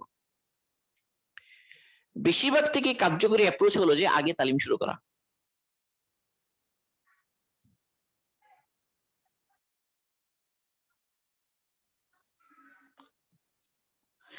ওই যে আমি আগেও বলেছি যে একটা ছোট ছেলে, সে ইউনিভার্সিটিতে পড়ে বা সে কলেজে পড়ে, সে দিনের উপর উঠেছে, এখন সেই খালি দাওয়াত দেয় যে কোনো বিষয়তে, বিষয় বলে। বেশিরভাগ ক্ষেত্রে আমরা যেটা করি যে অসৎ কাজে নিষেধ আগে করে ফেলি, অসৎ কাজে বাধা এটা আগে করি, সৎ কাজে আদেশের আগে।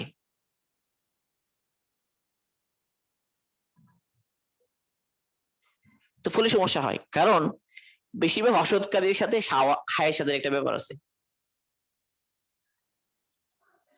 মানে এই অসৎ কাজ, যে অসৎ কাজ এটা জানেন এরকম মানুষ কম, সবাই জানে।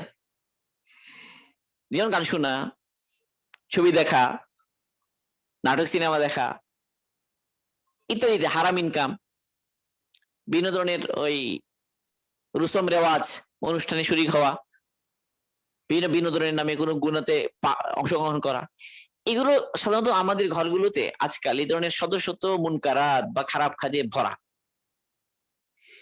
এদের বেশিরভাগ যে খারাপ এটা সবাই জানে, এটা ইলম আছে।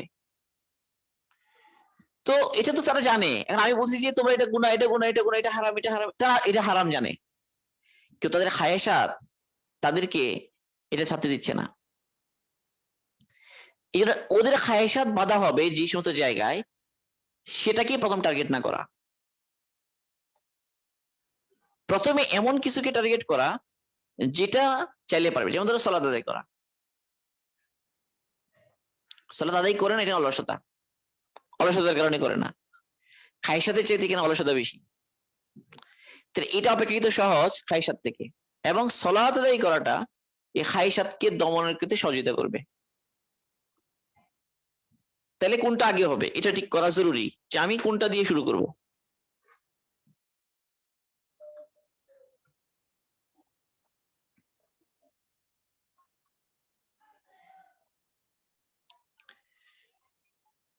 এরপর হলো কোন একটা অন্যায় কাজ, এটা দূর করার জন্য ফ্যামিলিতে তারা, এখানে তারা কতটুকু এই লেভেলে আছে এটা একটু দেখার বিষয়। আমি একটা উদাহরণ দিই। এক ছেলে আমাকে জিজ্ঞেস করছে যে তার বোনেরা এই ঘরের মধ্যে, সে আছে, সে হলো কর্তা, বড় ছেলে, তার বাবা নাই, তো মা আছে আর ছোট বোনেরা আছে, এ হলো তার পরিবারের অবস্থা। এখন এই ছোট বোনেরা পরিপূর্ণ পর্দা করে না, মানে পর্দার বিষয়গুলো এরা এখনো নেয় নাই, হালাল হারামের বিষয়টা, মাহারাম গায়রে মাহারামের বিষয়টা তারা এইভাবে নেয়নি, এবং বাইরে পরিপূর্ণ ঢেকে বের হওয়া এটাতে তারা অভ্যস্ত হয়নি। কারণ এটা তো একদিন দুদিনের বিষয় না, হলো তাদের মাও আগে থেকে কি করেন না, পরিপূর্ণ পর্দা করেন না। তো বোনেরা এরাও ওই পরিবেশে বড় হয়েছে, এরও পরিপূর্ণ পর্দা করে না, মাও করে না, বোনেরও করে না। এখন এই বড় ছেলে সে হেদায়েত পেয়েছে, সে দিনে নতুন, সে নতুন এসেছে, এখন সে কন্টিনিউয়াস নসিহত করে মাকে বোনদেরকে, হয় না। এখন বোনেরা আগে থেকে বাইরে যায়, বেড়াতে যায়, বিনোদন করতে যায়, মাও সাথে যায়, আর সে কি করবে? এখন মা বোনেরা বাইরে যাবে বেড়াতে, এখন সে কি করবে? তো সে এরকম জিজ্ঞাসা করেছে যে এখন আমি কি করবো, আমি কি তাদের সাথে যাব, গিয়ে কি আমি দায়ুস হবো? তাইউস। সে চিন্তা করছে যে সে যদি এখন তার মা বোনদের সাথে যদি বাইরে বেড়াতে যায়, সে দায়ুস হয়ে গেল, সুতরাং সে যাবে না, মা বোনেরা যাবে। কি করা উচিত তার? তো তাকে জিজ্ঞাসা করা হলো যে তোমার বোনেরা যে মা যে বাইরে যাবে এরা কি পর্দা করবে? সে বলে পর্দা করবে না। কতটুকু? বলে এরা মুখ ঢাকবে না, বাকি এমনি মাথা ঢাকবে, সব ঢাকবে, মুখ ঢাকবে না, এটা তারা ঢাকবে না, ঢাকে না, বললেও ঢাকবে না। দেখো তাকে বলা হলো যে তুমি তাদের সাথে যাওয়া এবং না যাওয়ার মধ্যে ভালো মন্দ দেখতে হবে। তুমি তাদের সাথে গেলে একটা খারাপই কমবে, সেটা কি? মাহরাম নিয়ে বেরোয়া, এটা পাওয়া যাবে। তুমি ছাড়া গেলে, তুমি যদি না যাও তাহলে যেটা হবে সেটা হলো কি, যে তারা মুখও ঢাকে না, আবার মাহারামও নাই, তো তাদের ক্ষতির সম্ভাবনাটা বেশি। তুমি সাথে গেলে মাহারাম পাওয়া গেল, একটা কমলো। তারা অন্য সবকিছু করে মুখ ঢাকে না, এরা তো অনেক অগ্রসর, ইনশাল্লাহ এই সামান্য একটা এটা সামনেও করবে। বাকি তুমি যে তাদের সাথে যাবে, তোমার অবস্থা কি হবে? তোমার মাথায় পাগড়ি থাকবে, পরনে জুব্বা থাকবে, হাতে তসবি থাকবে, তুমি একদম সুফি সাহেব তাদের সাথে যাচ্ছ। তোমাদের এটা খুব লজ্জার বিষয়, তুমি বলি সুফি সাহেব, তার বাপ মা বোনেরা পর্দা করে না, তাদের সাথে সে বের হয়েছে, কি দায়ুস লোক রে বাবা। মানুষ এগুলো বললো, তুমি সমালোচনা করার দরকার নেই, তুমি তো জানো তোমার কন্ডিশন কি আসলে, তো তুমি সাথে যাও। এখন এই যে তোমার জুব্বা এবং পাগড়ি, এটার একটা ইজ্জত আছে না? তোমাদের বোনদের তোমার বোনদের দিলের মধ্যে এটা আছে না? এরকম না, তারা সামনে থেকে চিন্তা করবে যে মুখটা ঢেকে আসলেই তো ভালো ছিল এই হুজুরের সাথে। ঠিক আছে, তুমি নিজেকে আগে মজবুত করো, তুমি তোমার অ্যাপ্রোচ হবে, তুমি তাদের সাথে যাবা, তারা যেখানে যেখানে যেতে চাই সেখানে নিয়ে যাও, যা যা করতে চাই ওকে, শুধু সীমার ভিতরে তুমি একটু নরম হও, একটু ছাড় দাও, কে তুমি তোমার আমলে ধীরে থাকো। তো এটা হলে কি হবে, আস্তে আস্তে তারা পরিবর্তন হবে। এরকম কখনো করা ঠিক না যে তুমি তাদেরকে ছেড়ে দিলে, তাদেরকে তুমি বললে যে তোমরা বেপরদা, তোমার কারণে আমি দায়ী হয়ে যাচ্ছি, তোমার কারণে আমার পজিশন কমে যাচ্ছে, ইত্যাদি ইত্যাদি। এই কড়াকড়ি করার কোনো মানে নাই, কোনো অর্থ হয় না। বরং তুমি এই অবস্থায় তাদের সাথে যাও এবং আস্তে আস্তে তাদের মধ্যে পরিবর্তন আসুক।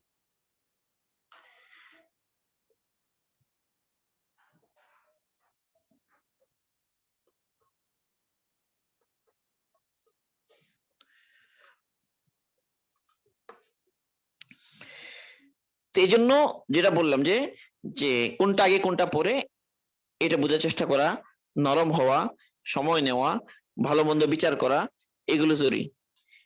এখন যে চাচ্ছে পরিবর্তন হোক ঘরের মধ্যে, তার একটা আখলাখ থাকতে হবে, দায়ীর আখলাখ। সে দায়ী এখন তার পরিবারে, দায়ের আখলাকের মধ্যে গুরুত্বপূর্ণ বিষয় 1 নাম্বার হলো যে সততা, সত্যবাদিতা।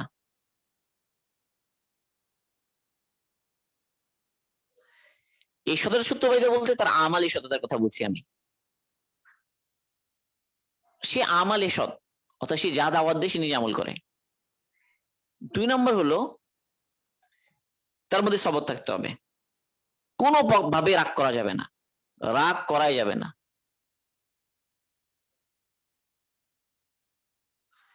কোনোভাবে রাগ করবে না।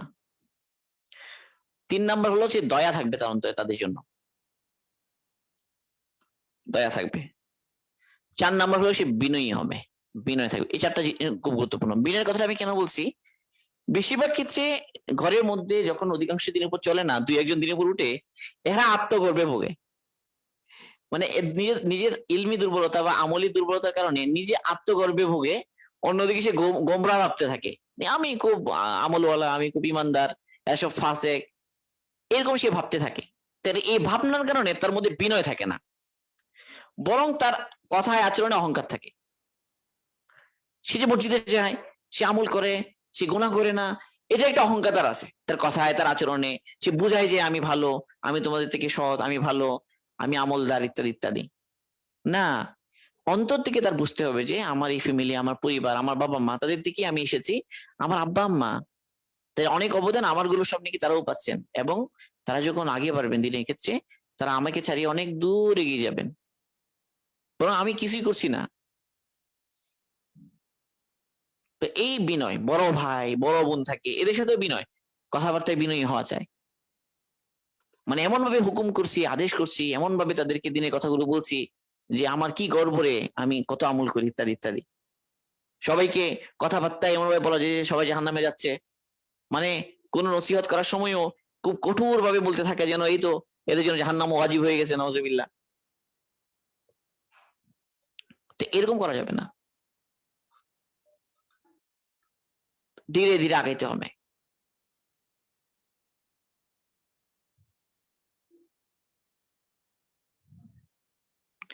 এখন একজন দায়ের চ্যালেঞ্জ ঘরের মধ্যে, কি চ্যালেঞ্জের মুখোমুখি সে হতে পারে? তো এক নাম্বার হলো যে সুন্নাহর উপর আমল করতে গিয়ে সমস্যা, এটা হলো কমন এক নাম্বার সমস্যা, যেটা যে সুন্নাহর উপর চলতে গিয়ে সমস্যা।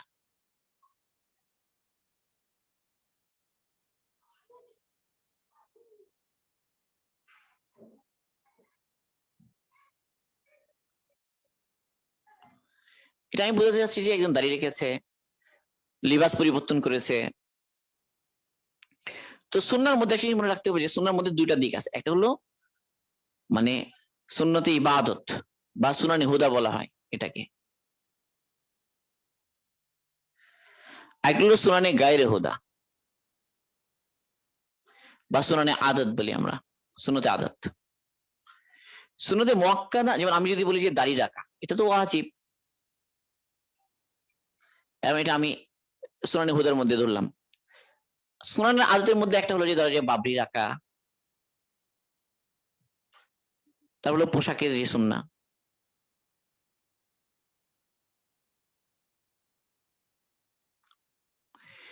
তো সাধারণত তো এগুলো নিয়ে কি কি উঠে ঘরের মধ্যে পেরেশানি সৃষ্টি হয়। তো এখন এই জন্য প্রথম কথা হলো যে সুনানি হুদা যেগুলো আছে সেগুলোর ক্ষেত্রে তারা যত কথাই বলুক আমার কোনো ছাড় হবে না, আমি ছাড় দিব না। কিন্তু ধরো যে আমার দাড়িও রেখেছি, বাবরিও রেখেছি, সব একসাথে এখন অনেক পেরেশান, এখন তাদেরও কিছু কথা রাখা দরকার, বাপ মায়ের কিছু কথা রাখা দরকার। একদম সবই যদি আমি অস্বীকার করি একটা পেরেশানি তৈরি হচ্ছে। তা আমি যেটা সুনানি হুদা, সুনানি আদত, এটা ছেড়ে দিলাম, তাহলে পাবলিটা ছেড়ে ফেলছি, ছেড়ে দিলাম। পোশাকের ব্যাপারে এখানে তাদারুচ আস্তে আস্তে আগে বাড়লাম। পোশাকের ব্যাপারে আস্তে আস্তে আগে বাড়ার বিষয়টা বোঝানোর জন্য আমি একটা উদাহরণ দিই।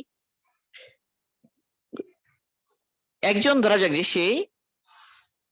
সে হলে থাকে, ইউনিভার্সিটিতে থাকে, হলে থাকে, ওখানে সেদিন উপর উঠেছে। সে হলে যেখানে থাকে সে তো পোশাকের ক্ষেত্রে পরিপূর্ণ সুন্নাহ লিবাস, ইসলামী পোশাক পরিপূর্ণভাবে সে ফলো করে, পুরো সুন্নাহর উপর সে পাগড়ি সবাই ফলো করে। কিন্তু তার বাড়িতে তো সেটা জানে না, বাড়িতে জানে না যে এখন তার কি অবস্থা। তো এখন সে যে অ্যাপ্রোচ, যে সে প্রথমবার যখন গেল, যে মুখে দাঁড়িয়ে আছে, মুখে দাঁড়িয়ে, এটা তো উঠেছে নতুন, প্লাস সে শার্ট গায়ে দিয়ে চলে গেল বাড়িতে, শার্ট। ধরো দেখলো যে মুখে দাঁড়িয়ে, তারা ভাবলো যে ও তো কয়েকদিন শেভ করে নাই মনে হয়, এই জন্য মুখে একটু দাড়ি গজিয়েছে, কোন সমস্যা, মাথায় টুপি টুপি নাই, মুখে দাঁড়িয়ে এবং শার্ট গায়ে দিয়ে বাড়িতে চলেছে, বাড়িতে ঘুরে এসেছে 4-5 দিন থেকে। এখন বাপ মা চিন্তা করেছে যে হয়তো হয়তো কয়েকদিন শেভ করে নাই, এই জন্য একটু শার্ট গায়ে দিয়েছে। দ্বিতীয়বার সে গিয়ে যখন গেল মুখে দাঁড়িয়ে, এবং এইবার শার্ট গায়ে দিয়ে গেছে, গিয়ে ওখানে একদিন শার্ট গায়ে দেয়, একদিন পাঞ্জাবি, রেডিমেড পাঞ্জাবি গায়ে দেয়, রেডিমেড পাঞ্জাবি গায়ে দেয়, মাথায় টুপি দেয় মাঝে মাঝে, এই একদিন শার্ট, একদিন রেডিমেড পাঞ্জাবি, একদিন শার্ট, একদিন রেডিমেড পাঞ্জাবি। এটা হলো দ্বিতীয়বার। তৃতীয়বার যখন সে গেল, তখন সে এবার রেডিমেড পাঞ্জাবি নিয়ে গেছে, সেলাই করা পাঞ্জাবি নিয়ে গেছে। তো একদিন রেডিমেড গায়ে দেয়, একদিন সেলাই করা গায়ে দেয়, মানে ঘরওয়ালাদেরকে অভ্যস্ত করানো। ওরা বুঝতেছে সে আস্তে আস্তে আগে বাড়ছে ধীরে ধীরে। এবার লাস্টে সে ধরা যাক একদম একদিন জুব্বা গায়ে দিয়ে গেল। কারণ এই যে এটা ধীরে ধীরে করেছে, তো ঘরওয়ালাদের কাছে এই পরিবর্তনটা কি হয়নি, মানে খুব বেশি অড মনে হয়নি, এবং আস্তে আস্তে সে পরিবর্তন হয়েছে। তো এই অ্যাপ্রোচ গুলো গুরুত্বপূর্ণ, যে আমি আস্তে আস্তে আগে বাড়ি, আস্তে আস্তে করি, এবং আমি একবারেই কি হয়ে যাব না, এবং যেখানে যতটুকু ছাদ দেওয়ার শরীয়তে সুযোগ আছে ওটুকু আমি ছাদ দিব।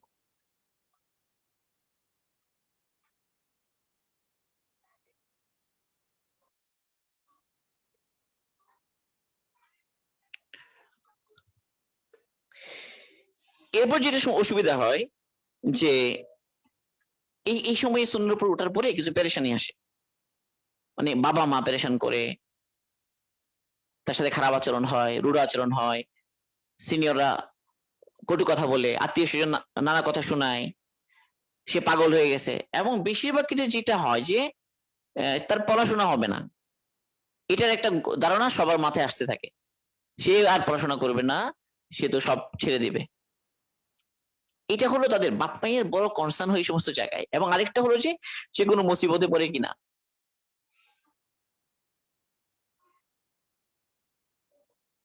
বিভিন্ন হালতার অবস্থার কারণে, যে সে জঙ্গি হয়ে গেছে কিনা, মুসিবতে পড়ে কিনা, ইত্যাদি ইত্যাদি বিভিন্ন কথা সে শুনতে থাকে। তো এইসব ব্যাপারে প্রথম কথা হলো যে নিজের পড়াশোনা ঠিক রাখা, রেজাল্ট ভালো করার চেষ্টা করা, নিজে অতিরিক্ত কোনো কিছু না করা, ব্যালেন্স থাকা, সবরের সাথে অটল থাকা। এবং এই যে দিনের পর ওঠার কারণে যে আমার সাথে খারাপ আচরণ হচ্ছে, আমাকে একটু সুযোগ সুবিধা কম দেওয়া হচ্ছে, এমন হয় যে টাকা বন্ধ করে দিল, হোস্টেলে থাকে এখন বাসা থেকে টাকা বন্ধ, মাসিক টাকাটা পৌঁছাচ্ছে না, এরকম কষ্ট হতে পারে কিছুদিন। ওই যে আমি কর্জ নিয়ে চললাম, টিউশনি করে চললাম, কিন্তু কি করা যাবে না, দিন ছাড়া যাবে না। তাহলে এটা হলো একটা চ্যালেঞ্জ। 2 নম্বর চ্যালেঞ্জ যেটা হতে পারে সেটা হলো যে ঘরের মধ্যে বদ্দিনের আসবাব, উপকরণ। একজন দিনদার ছেলের জন্য কষ্টকর এটা, যে তার বাবা মা তার ঘরওয়ালা সবাই মিলে টিভি দেখছে বা কোনো অশ্লীল কোনো জিনিস দেখছে ঘরের মধ্যে, তার জন্য অনেক কষ্টকর। তো গুনার উপকরণ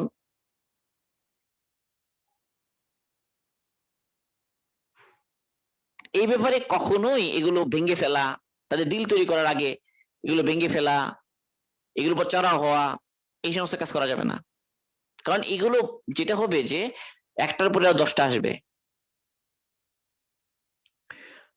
তো গুনার উপকরণ সবাই করছে এটা নিয়ে পেরেশান না হওয়া, তাদের যে দোয়া করতে থাকা, এবং সবচেয়ে বেটার হলো যে গড়ে ওই যে তালিম শুরু করা,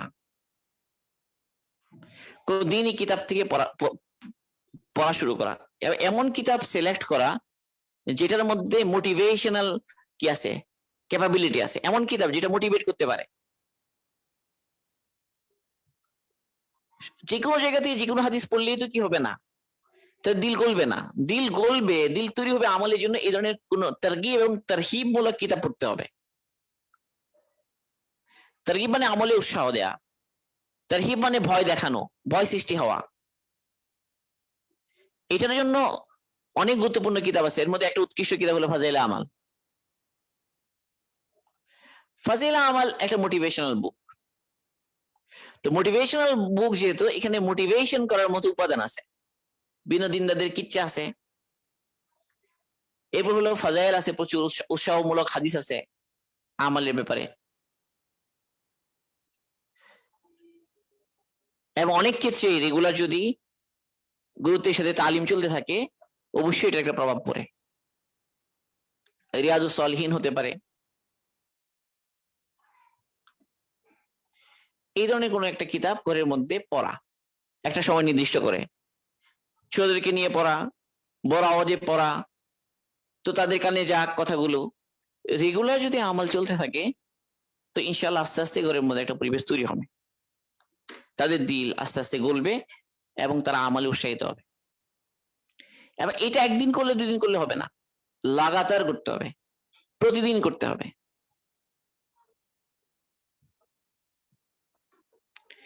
যত কথা শুনতে হোক, যত হাসি ঠাট্টা হোক, বাদ দেওয়া যাবে না, এটা খুবই গুরুত্বপূর্ণ। আস্তে আস্তে তারা গুনাহ ছেড়ে দিবে ইনশাল্লাহ একটা সময়। এরপর ঘরের মধ্যে আরেকটা চ্যালেঞ্জ হলো, ঘরের মধ্যে মাহারাম গায়রা মাহারাম পার্থক্য নাই, ভাবি চলে আসে সামনে, ঘরের মধ্যে অবাধ মিলামেশা আছে, এগুলো একটা সমস্যা। এগুলো নিয়ে যদি রাত দিন খালি ওয়াজ করা হতে থাকে, গালাগালি করা হতে থাকে এগুলো, তাইলে কিন্তু শুধু সবাই বিরক্ত হবে, সবাই তার বিরুদ্ধে চলে যাবে। এখানে সবচেয়ে উত্তম হলো যে যে নিজে পর্দার উপরে অটল থাকতে হবে, নিজে অটল থাকতে হবে। এবং আমার সামনে যদি কেউ আসে, আমার চোখ নিচু থাকবে, আমার চোখ নিচু থাকবে, আমি প্রয়োজনের বেশি কথা বলবো না। একদম কোনো কোনো কথা নেই, এখানে এখানে একদম অটল থাকতে হবে, এখানে কোনো ছাড় নেই। আমি যে চোখ নিচু করে কথা বলছি এভাবে দেখতে দেখতে অন্যরা যারা গায়ে মাহারাম আছে, মহিলারা হোক বা পুরুষরা হোক, তারা কিন্তু আস্তে আস্তে নিজেদেরকে গুটিয়ে নেবে। এবং মেয়েরা যদি হয় তো তাদের অটল থাকতে হবে যে আমরা গায়ে মাহারামের সামনে যাবো না, যাই হবে হোক আমি যাবো না, কোনো অবস্থায় যাবো না। মানে গায়ে মাহারাম আসছেই করে মধ্যে আমি আমার কামরায় ঢুকে যাবো। আর যদি এমন করতে হয় যে তাদের সামনে যাওয়া লাগে, আমি পরিপূর্ণ পর্দার সাথে যাব। রান্না বান্না করা হোক, ঘরের এই রুম থেকে ওই room যেতে হচ্ছে, কষ্ট হতে পারে। আমি এমন মহিলার কথা জানি যিনি দেবরদেরকে খাবার পর্যন্ত পরিবেশন করতেন পরিপূর্ণ পর্দার সাথে। পরিবেশ নাই, শ্বশুর শাশুড়ির হুকুম যেতে হচ্ছে, কিন্তু পরিপূর্ণ পর্দার সাথেই যাচ্ছেন, কোনো কথাবার্তা নেই, দিয়ে চলে আসতেছেন। এগুলোর কারণে পরবর্তী একটা সময় আসছে যে সবাইকে আল্লাহ সুবহানাহু ওয়া তাআলা কি করে দিয়েছেন, আগে বাড়িয়ে দিয়েছেন। এরপর এর চাইতে কঠিন একটা জিনিস আছে যে স্বয়ং যে দায়ী, যে দিনদার, তাকে হারাম কাজের হুকুম করা হচ্ছে ঘরে।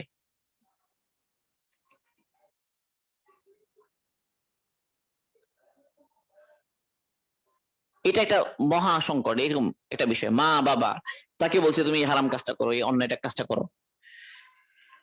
তো এখানে যত কষ্ট হোক, যত কটু কথা শুনতে হোক না কেন, এখানে কোনো কোনো আপোষ নাই।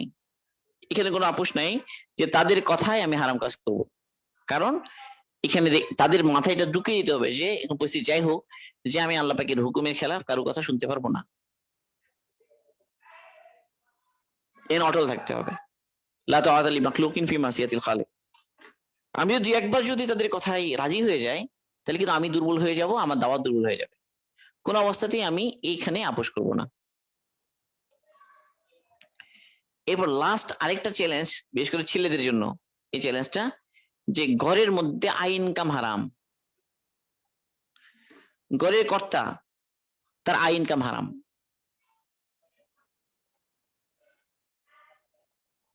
আই ইনকাম নিশ্চিত হারাম আর কি, এমন না যে সন্দেহ, হারাম। একটা জিনিস মনে রাখার কথা, যেখানে যাদের বয়স কি হয়ে গেছে, 15 হয়ে গেছে বা বালেগ হয়ে গেছে, তাকে কিন্তু যে ঘরে যে খাবার খাওয়াচ্ছে বা ইত্যাদি তার ভরণ পোষণে টাকা পয়সা দিচ্ছে, এটা কিন্তু তার উপর ইহসান হচ্ছে। ঘরের পিতার উপর দায়িত্ব না কিন্তু। তো এই ধরনের ক্ষেত্রে যেটা করা উচিত, যে আইন কান হারাম, এটা প্রথম দিকে হয়তো বোঝানো গেলেও মানে তারা বুঝেও বুঝে না বা বোঝানো যায় না। এটা কমন যেটা হয় যে যে যাদের দিনের স্ট্রং বুঝ নাই, যে সুদ ইত্যাদি ঘুষ এগুলোর খারাপি সম্পর্কে আইডিয়া নাই এবং অভ্যস্ত, সুদ ঘুষে অভ্যস্ত এই ধরনের বিষয়, এদেরকে একদিনে ঠিক করা মুশকিল, বেশিরভাগ ক্ষেত্রে পারা যায় না।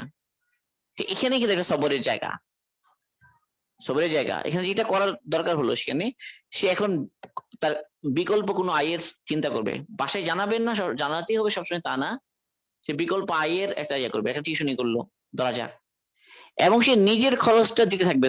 পরিবারে বলে দেবে না, ওই পরিবারের বিভিন্ন জিনিস যেখানে খরচ হয়, ওরকম বিভিন্ন জিনিস সে দিতে থাকবে তার টাকা দিয়ে, এবং তার নিয়ত থাকবে যে আমারটা আমি দিয়েছি। এটা করতে পারলে খুব ভালো হয়। এটা সে করতে থাকবে, তাহলে সে আর হারাম খাচ্ছে না, এটা খুব স্ট্রং। আর যদি এটা না পারে, তাহলে সে কর্জ নিতে থাকবে, তাই কর্জের খেয়াল করবে সে, যে যা নিচ্ছে যা খাচ্ছে এগুলো কর্জ, এবং পরিশোধ করবে, হিসাব রাখবে, পরে সুদ করবে। সুদে সবসময় বলে গিয়ে করতে হবে ওরকম না, ওই টেকনিক্যালি সুদ করে দেবে। এটা কিন্তু একটা গুরুত্বপূর্ণ জায়গা। এখানে তাই দোয়া করতে করতে হবে, তাকে বোঝাতে হবে, এগুলো জরুরি। ঘরের পরিবেশ চেঞ্জ করার জন্য অনেক ক্ষেত্রে নিজে সফল হতে পারে না মানুষ। এটার জন্য একটা ইফেক্টিভ বিষয় হলো ঘরের মধ্যে ঘরোয়া দ্বীনি মজলিস কায়েম করা।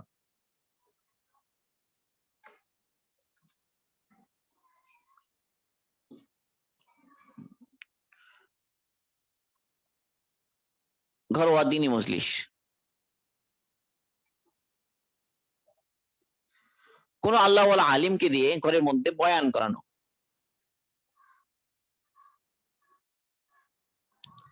এটা নির্দিষ্ট বিরতিতে, মাসে একবার পর্দার আড়াল থেকে কোন একজন দিনদার আল্লাহ আলেম দিনের বেসিক কথাগুলো বয়ান করবেন, যে আধা ঘন্টা কথাবার্তা বললেন ইত্যাদি এরকম। তো এরকম যদি বয়ান করানো হয়, আস্তে আস্তে ইনশাল্লাহ এটা একটা আসর পড়বেই। এটা অনেক ইফেক্টিভ একটা আমল, করে যেতে হবে। এটা ঘর থেকে রাজি করাতে হবে যে একজন আলিম আসবেন। সাধারণত ঘরের মধ্যে মেহমান আসলে তো মানুষ খারাপ আচরণ করে না, তো এটা একটা কন্টিনিউ চলতে হবে, চালাতে হবে। ইনশাআল্লাহ এটা অনেক বেশি ইফেক্টিভ হবে, অনেক বেশি উপকারী হবে। এরপর বলতে ঘরের মধ্যে দিনদারদের নিয়ে আসা বেড়াতে। ঘরের মধ্যে অন্য কোনো দিনদার ফ্যামিলি, দিনদার আত্মীয় স্বজন, দিনদার বন্ধু বান্ধব, নারী পুরুষ, স্বামী স্ত্রী সহ বা দিনদার ফ্যামিলির ছেলে মেয়েরা সহ নিয়ে আসা, এদের একটা আসর আছে। ঘরে দিনদারদের নিয়ে আসা, এটা একটা প্রভাব আছে। আর ঘরওয়ালাদেরকে টেকনিক্যালি দিনদারদের ঘরে বেড়াতে নিয়ে যাওয়া, এটার একটা প্রভাব আছে। ঘরের মধ্যে একটা লাইব্রেরি করা,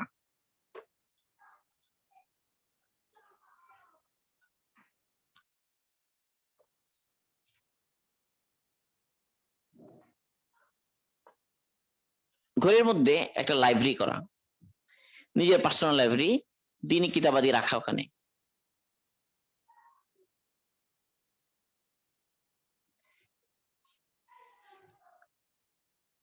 এখানে বাচ্চাদের উপযোগী বই রাখা, নারীদের উপযোগী বই রাখা, বয়স্কদের উপযোগী বই রাখা। এখানে সিরাত থেকে শুরু করে, ফিক থেকে শুরু করে হাদিস, সংক্ষিপ্ত কোনো তাফসীর, দিল নরম করে এই ধরনের কোনো কিতাব, জরুরি মাসাইল এর কিতাব, এগুলো রাখা। এরপর হলো মাসিক একটা ইলমি পত্রিকা রাখা, ইলমি পত্রিকা, যেমন আল কাউসারের মতো পত্রিকা এনে রাখলাম, যার ইচ্ছা পড়ুক। এগুলো দ্বারা হয় কি যে অনেক সময় মানুষের বিভিন্ন হালত থাকে, অবস্থা থাকে। এই একদম খুব বদ্দিন মানুষটাই কোনো না কোনো সময় তার দিল নরম থাকে। এবার যখন ঘরের মধ্যে একজন দোয়া করছে, চেষ্টা চালিয়ে যাচ্ছে, কারো না কারো দিল কোনো না কোনো সময়ে হঠাৎ নরম হবে, এবং নরম হয়ে তার দিল খুঁজবে যে আমি কি করি, আমি কি পড়বো, আমি কি পড়তে পারি, তখন এইগুলো সে টেনে নিবে। এবার এই ঘরে অন্যরা বেড়াতে আসলে আরো প্রভাবিত হবে। এটা একটা জরুরি বিষয়। এবং লাস্ট, যদি কেউ সক্ষম হয়, সম্ভব হয় কারো কাছে, নিজের ঘরের মহিলাদেরকে মাস্তুরাত বা মহিলাদের যে তালিমের পয়েন্ট গুলো আছে বিভিন্ন জায়গায়, সেগুলো এখানে দিনই তালিম হয় সাপ্তাহিক ইত্যাদি পর্দার সাথে, সেখানে তাদেরকে নিয়ে যাওয়া। কারণ হলো মানুষ পরিবেশ দ্বারা প্রভাবিত হয়, তো ভালো পরিবেশে নিয়ে যাওয়া। এবং একটা ইফেক্টিভ হলো ঘরের মহিলাদের দিনদারির জন্য মাস্তুরাত সহ জামাতে নিয়ে যাওয়া। মানে মাস্তুরাত সহ যে জামাত গুলো যে বের হয়, যেখানে পুরুষরা মাহারাম পুরুষের সাথে থাকে, তারা মসজিদে থাকে, মহিলারা যারা কোনো একজন দিনী ভাইয়ের ঘরে থাকে, ওখানে কোনো পুরুষ থাকে না, ওখানে দিনে একটা এনভায়রনমেন্ট থাকে, পরিপূর্ণ শরীয়তের পর্দার সাথে ওখানে থাকা হয় বিনা শর্তের সাথে। এই ধরনের জামাত যখন আমরা সময় দেয়, মহিলারা বিশেষ করে, অল্প সময়ে বিশাল পরিবর্তন নিয়ে আসে। এবং যদি একবার দুইবার নিয়ে যাওয়া হয়, তাহলে পরবর্তী নিজের ঘরে জামাত নিয়ে আসা।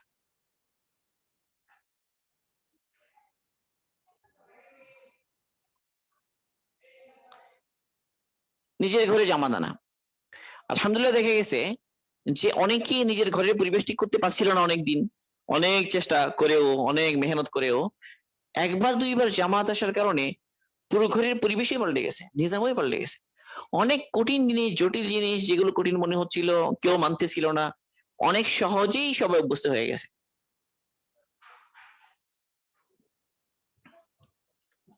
তো এগুলো একটা ইফেক্টিভ বিষয়। এই জামানাতে এগুলো আমাদের কাছে টুলস গুলো আছে, এগুলোকে পরিপূর্ণভাবে কাজে লাগানো।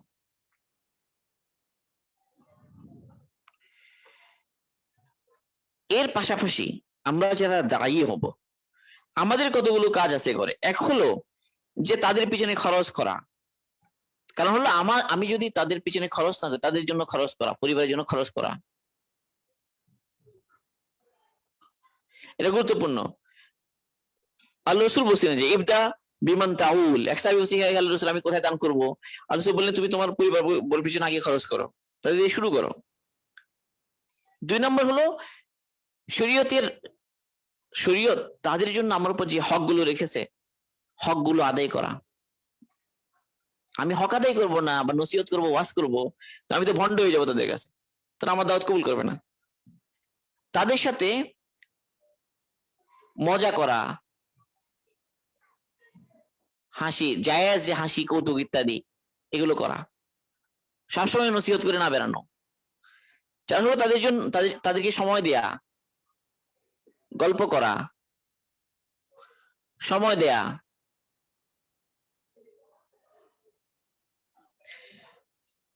স্বয়ং আল্লাহ রাসূল ঘরের মধ্যে সময় দিতেন। আন্নাহু তাহাদ্দাসা মা আহলিহি সাআতান ক্বাবলা আন ইয়ানাম। বুখারী মুসলিমে এসেছে যে আল্লাহ রাসূল সাল্লাল্লাহু আলাইহি ওয়াসাল্লাম ঘরওয়ালাদের সাথে ঘুমানোর আগে অনেকক্ষণ ধরে কথাবার্তা বলতেন। ইমাম বুখারী রাহিমাহুল্লাহ তো মানে অধ্যায় এনেছেন বাবু সামরি মা আদ-দাইফি ওয়াল আহল, মানে ঘরের মেহমান এবং ঘরওয়ালাদের সাথে রাতের বেলা গল্প গুজব করা। তারপর হলো প্রয়োজন ছাড়া ঘরওয়ালাদের কাছে দূরে না থাকা।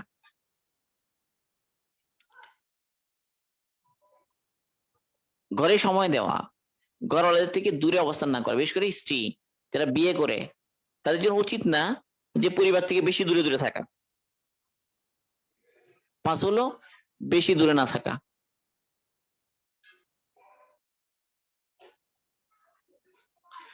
সফর ইত্যাদি কোনো প্রয়োজনে গেলেও, দিনী সফর, দুনিয়াবী সফর, তাড়াতাড়ি চলে আসা, যখন চলে আসার। হাদিসের মধ্যে আসছে যে আস-সাফরু কিতাতুম মিনাল আযাব ইয়ামনাউ আহাদাকুম তুআমাহু ওয়া শারাবাহু ওয়া নাওমাহু ফাইযা ক্বাদা নিহমাতুহু ফালিয়ুআজ্জিল ইলা আহলি। বুখারী মুসলিম দুই জায়গায় এসেছে আল্লাহ রাসূল বলেছেন যে সফর হলো আযাবের একটা টুকরা, কারণ সেটা কোনো ব্যক্তিকে তার খাবার দাবার থেকে, পানীয় থেকে, ঘুম থেকে কি করে বাধা দেয়, সমস্যা হয় বিভিন্ন ধরনের। কাজে যখন প্রয়োজন ফুরিয়ে যায় তাড়াতাড়ি ঘরে ফিরে আসো। তো ইমামুল হারামাইন রহিমাহুল্লাহকে জিজ্ঞাসা করা হয়েছিল সফর কেন আযাবের টুকরা, তো তিনি তাড়াতাড়ি বলেছেন যে লিআন্না ফিহি ফিরাকুল আহবাব, লিআন্না ফিহি ফিরাকুল আহবাব, কারণ সফরে গেলে তো প্রিয়জনদের থেকে দূরত্ব সৃষ্টি হয়, আহলের থেকে দূরত্ব সৃষ্টি হয়। তাহলে অতিরিক্ত দূরে থাকা, সবসময় বাইরে বাইরে থাকা, ওদেরকে সময় না দেওয়া, তাদের সাথে আড্ডা না দেওয়া ইত্যাদি, এগুলোর কারণেও কিন্তু সমস্যা হয়। আর বেশি দূরে থাকলে আজকাল ফিতনার জামানা, স্বামী স্ত্রী পরস্পর দূরে থাকে, অনেক ক্ষেত্রেই সমস্যা হয়, ঘরের মহিলারা নষ্ট হয়ে যায়, খারাপ হয়ে যায়। তাদের হক গুলো খেয়াল করা, তাদের দুর্বলতার দিকে খেয়াল করা, তাদের দুর্বলতা তাদেরকে ছাড় দেয়া, ঘরের কাজে তাদের সাহায্য করা। আল্লাহ রাসূল ঘরের কাজে সাহায্য করতেন।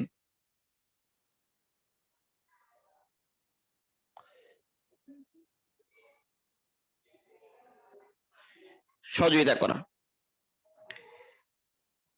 ঘরের অবস্থা বলে না বেড়ানো, ঘরের পরিবেশ বদ্দিন নেই সেইগুলো বাইরে বলে না বেড়ানো, তাদের সমালোচনা বাইরে না করা, নিজের ঘরের হালত খারাপ এটা নিয়ে বাইরে কেবল সমালোচনা এগুলো না করা। 9 নম্বর হলো তাদের সাথে পরামর্শ করে কাজ করা, ঘরওয়ালাদেরকে সাথে পরামর্শ করে কাজ করা, তাদের সাথে পরামর্শ করা। ছোটদেরকে মহব্বতের মাধ্যমে জয় করতে হবে, ছোট বোন, ছোট ভাই, এদেরকে মহব্বতের সাথে জয় করতে হবে, ভালোবাসা দিতে হবে, হাদিয়া দিতে হবে, তাই জন্য খরচ করতে হবে। আমি যে তাদের কল্যাণকামী এটা তাদেরকে বুঝাতে হবে। তারা যখন বুঝবে ইনশাল্লাহ তখন অটোমেটিকলি আমার কথা শুনবে, মানবে। যারা ছোট তারা ঘরের মধ্যে সবসময় নসিহত করে না বেড়ানো, বেশিরভাগ ক্ষেত্রে সমস্যা হয়ে যায় এগুলোর কারণে, যে তার জন্য বাধা সৃষ্টি হয়ে যায়, উল্টা লাভ হয় না। আসল কথা হলো যে ফিতনার মধ্যে আমার ঘরে আমার জন্য সবচেয়ে বড় আশ্রয়। আল্লাহ রাসূল বলেছেন সালামাতু রাজুলি মিনাল ফিতনাতি আন ইয়ালজামা বাইতাহ। জাবের সগীরের মধ্যে হাদিস এসেছে যে একজন পুরুষের জন্য ফিতনা থেকে বাঁচার উপকরণ হলো ঘরকে আঁকড়ে ধরা।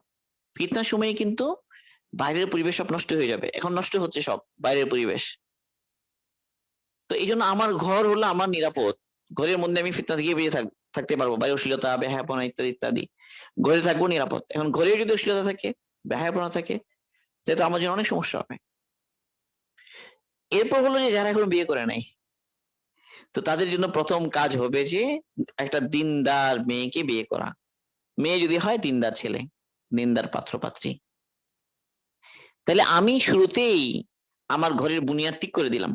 দিনদার মেয়ে বিয়ে করলাম মানে আমার ঘরকে আগে থেকেই আমি হেফাজত করে নিলাম। আর দিনদার যদি না হয়, বিয়ে আগে করে ফেলেছি, তাহলে তাকে যে কোনো মূল্যে তাকে ফিরাতে হবে। মোহাম্মদ ভালোবাসা দিয়ে সর্বোচ্চ চেষ্টা করে তাকে ফিরানোর জন্য চেষ্টা করতে হবে। যতটুক ফিরলে ফিরলো, আমার চেষ্টা করে যদি সে না ফিরে, তো ওই যে নবীদের উদাহরণ তো আছেই, তারা কিন্তু সংসার করেছেন তাদেরকে নিয়ে, নূহ আলাইহিস সালাম, লূত আলাইহিস সালাম, তাই না? তারা কিন্তু তাদের সাথেই ছিলেন, ছেড়ে চলে যান নাই। অনেক সময় অনেক কষ্ট বরদাস্ত করতে হয় অনেক মানুষের। তো আরো অবশ্য বিষয় আছে, বিকল্পও তো আছে, বিকল্পের কথা বললাম না আর কি। আমরা নিয়ত করব যে আমরা আমাদের বাচ্চারা সহ আমাদের পরিবার, এটা একটা খানদান হবে। আমরা যদি দেখি যে এই যে ভারতবর্ষের ইতিহাস, ভারতবর্ষের হাদিস চর্চা, তো শাহ ওয়ালিউল্লাহ খানদান আমরা সবাই বলি, শাহ ওয়ালিউল্লাহ খানদান, শাহ ওয়ালিউল্লাহ পরিবার, ওনার পরিবার, ওনার আব্বা যে শাহ আব্দুর রহিম রায়পুরি রহিমাউল্লাহ, উনি এর সন্তানকে দিনের উপর তুলেছেন, ইলম শিখিয়েছেন। এরপরে শাহ ওয়ালিউল্লাহ সন্তানেরা, পুরো একটা পরিবার। আজকে আমি এবং আমার ফ্যামিলি, আমার পরিবার হয়তো 2-4 জন, কিন্তু আমরা যদি কি হতে পারি, ফ্যামিলি উপর সুন্দর করে মেহনত করতে পারি, হতে পারে যে আমার পুরো ফ্যামিলি একটা সময় কি হবে, একটা খানদান হবে, একটা পরিবার হবে। তবলিগের কাজে যারা শুরু করেছেন, যে কান্দালা পরিবার, আমরা জানি মুফতি ইলাহি বক্সের পরিবার, এই পরিবারের কারণে পুরো পরিবারের একটা প্রভাবে একটা দিনের মেহনত চালু হয়ে গেছে। এই জন্য আমরা যুগে যুগে দেখবো যে পরিবার একটা বড় বিষয়। ঈসা আলাইহিস সালাম এবং তার আম্মা মারিয়াম একটা পরিবার, ইব্রাহিম আলাইহিস সালামের পরিবার, ইব্রাহিম আলাইহিস সালাম, সারা, হাজেরা, ইসমাইল, ইসহাক, একটা পরিবার। তাহলে একটা পরিবার কিন্তু অনেক অনেক কিছু। এই ফেতনা জামানাতে একটা পরিবার তৈরি হওয়া, একটা পরিবার গড়ে ওঠা, এটা কম কথা না, অনেক বড় বিষয়। এই জন্য অনেক কষ্ট হতে হবে পরিবারে দিন আনতে গেলে, কিন্তু এটা ছাড় দেওয়া যাবে না। আমরা যদি কর্তা হই, তো ছোটদের দিনী শিক্ষার ব্যবস্থা করা, কোরআন শিখানোর ব্যবস্থা করা, বড়দেরও কোরআন শিখানোর ব্যবস্থা করা, আমাদের চেষ্টা করতে হবে যে কোনো মূল্যে শিখাতে হবে করে, কোনো উপায় নেই, করতে হবে, এটা কোনো বিকল্পই নেই, এখানে কোনো ছাড়ই নেই, আমাদের এই চেষ্টাটা করে যেতেই হবে।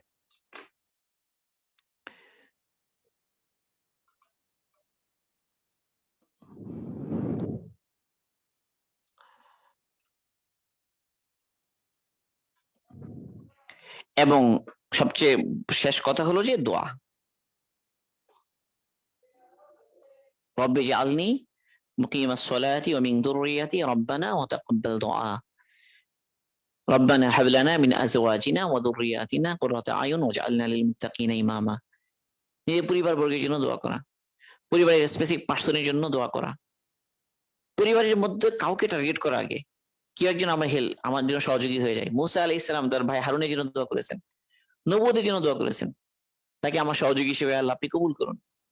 কি সুন্দর দোয়া কবুল হয়েছে। তো আমার পরিবার, আমি পরিবারের মধ্যে একজনকে টার্গেট করি, একজন একজনকে ঠিক করি, তার পিছনে সময় নিই, মহব্বত করি, ভালোবাসি। তো আসলে দিন দেওয়ার জন্য আগে দিল দিতে হয়। এই জন্য একজন খুব বড় সুন্দর কথা বলছে যে আগে দিল দাও, তো তারপর দিল নাও।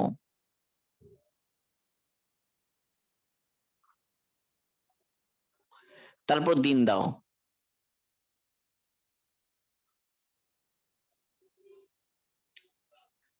তো মহব্বত এবং ভালোবাসা, সে নিজে স্ত্রী হোক, বাবা মা হোক, ভাই হোক, ছোট হোক বড় হোক, সবার ক্ষেত্রে কি কথা, এর স্যাক্রিফাইস করা লাগবে, অনেক কিছু, অনেক ছাড় দিতে হবে। এই ছাড় দিলে ইনশাল্লাহ অবশ্যই ইনশাল্লাহ ফায়দা হবে, আস্তে আস্তে করে মধ্যে দিন আসবে, পরিবারের দিন আসবে, তখন অনেক শান্তি লাগবে, অনেক ভালো লাগবে।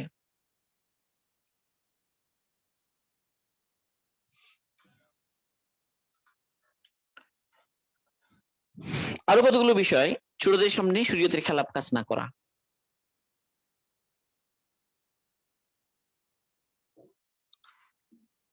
ছোটদের সামনে বড়রা ঝগড়া না করা,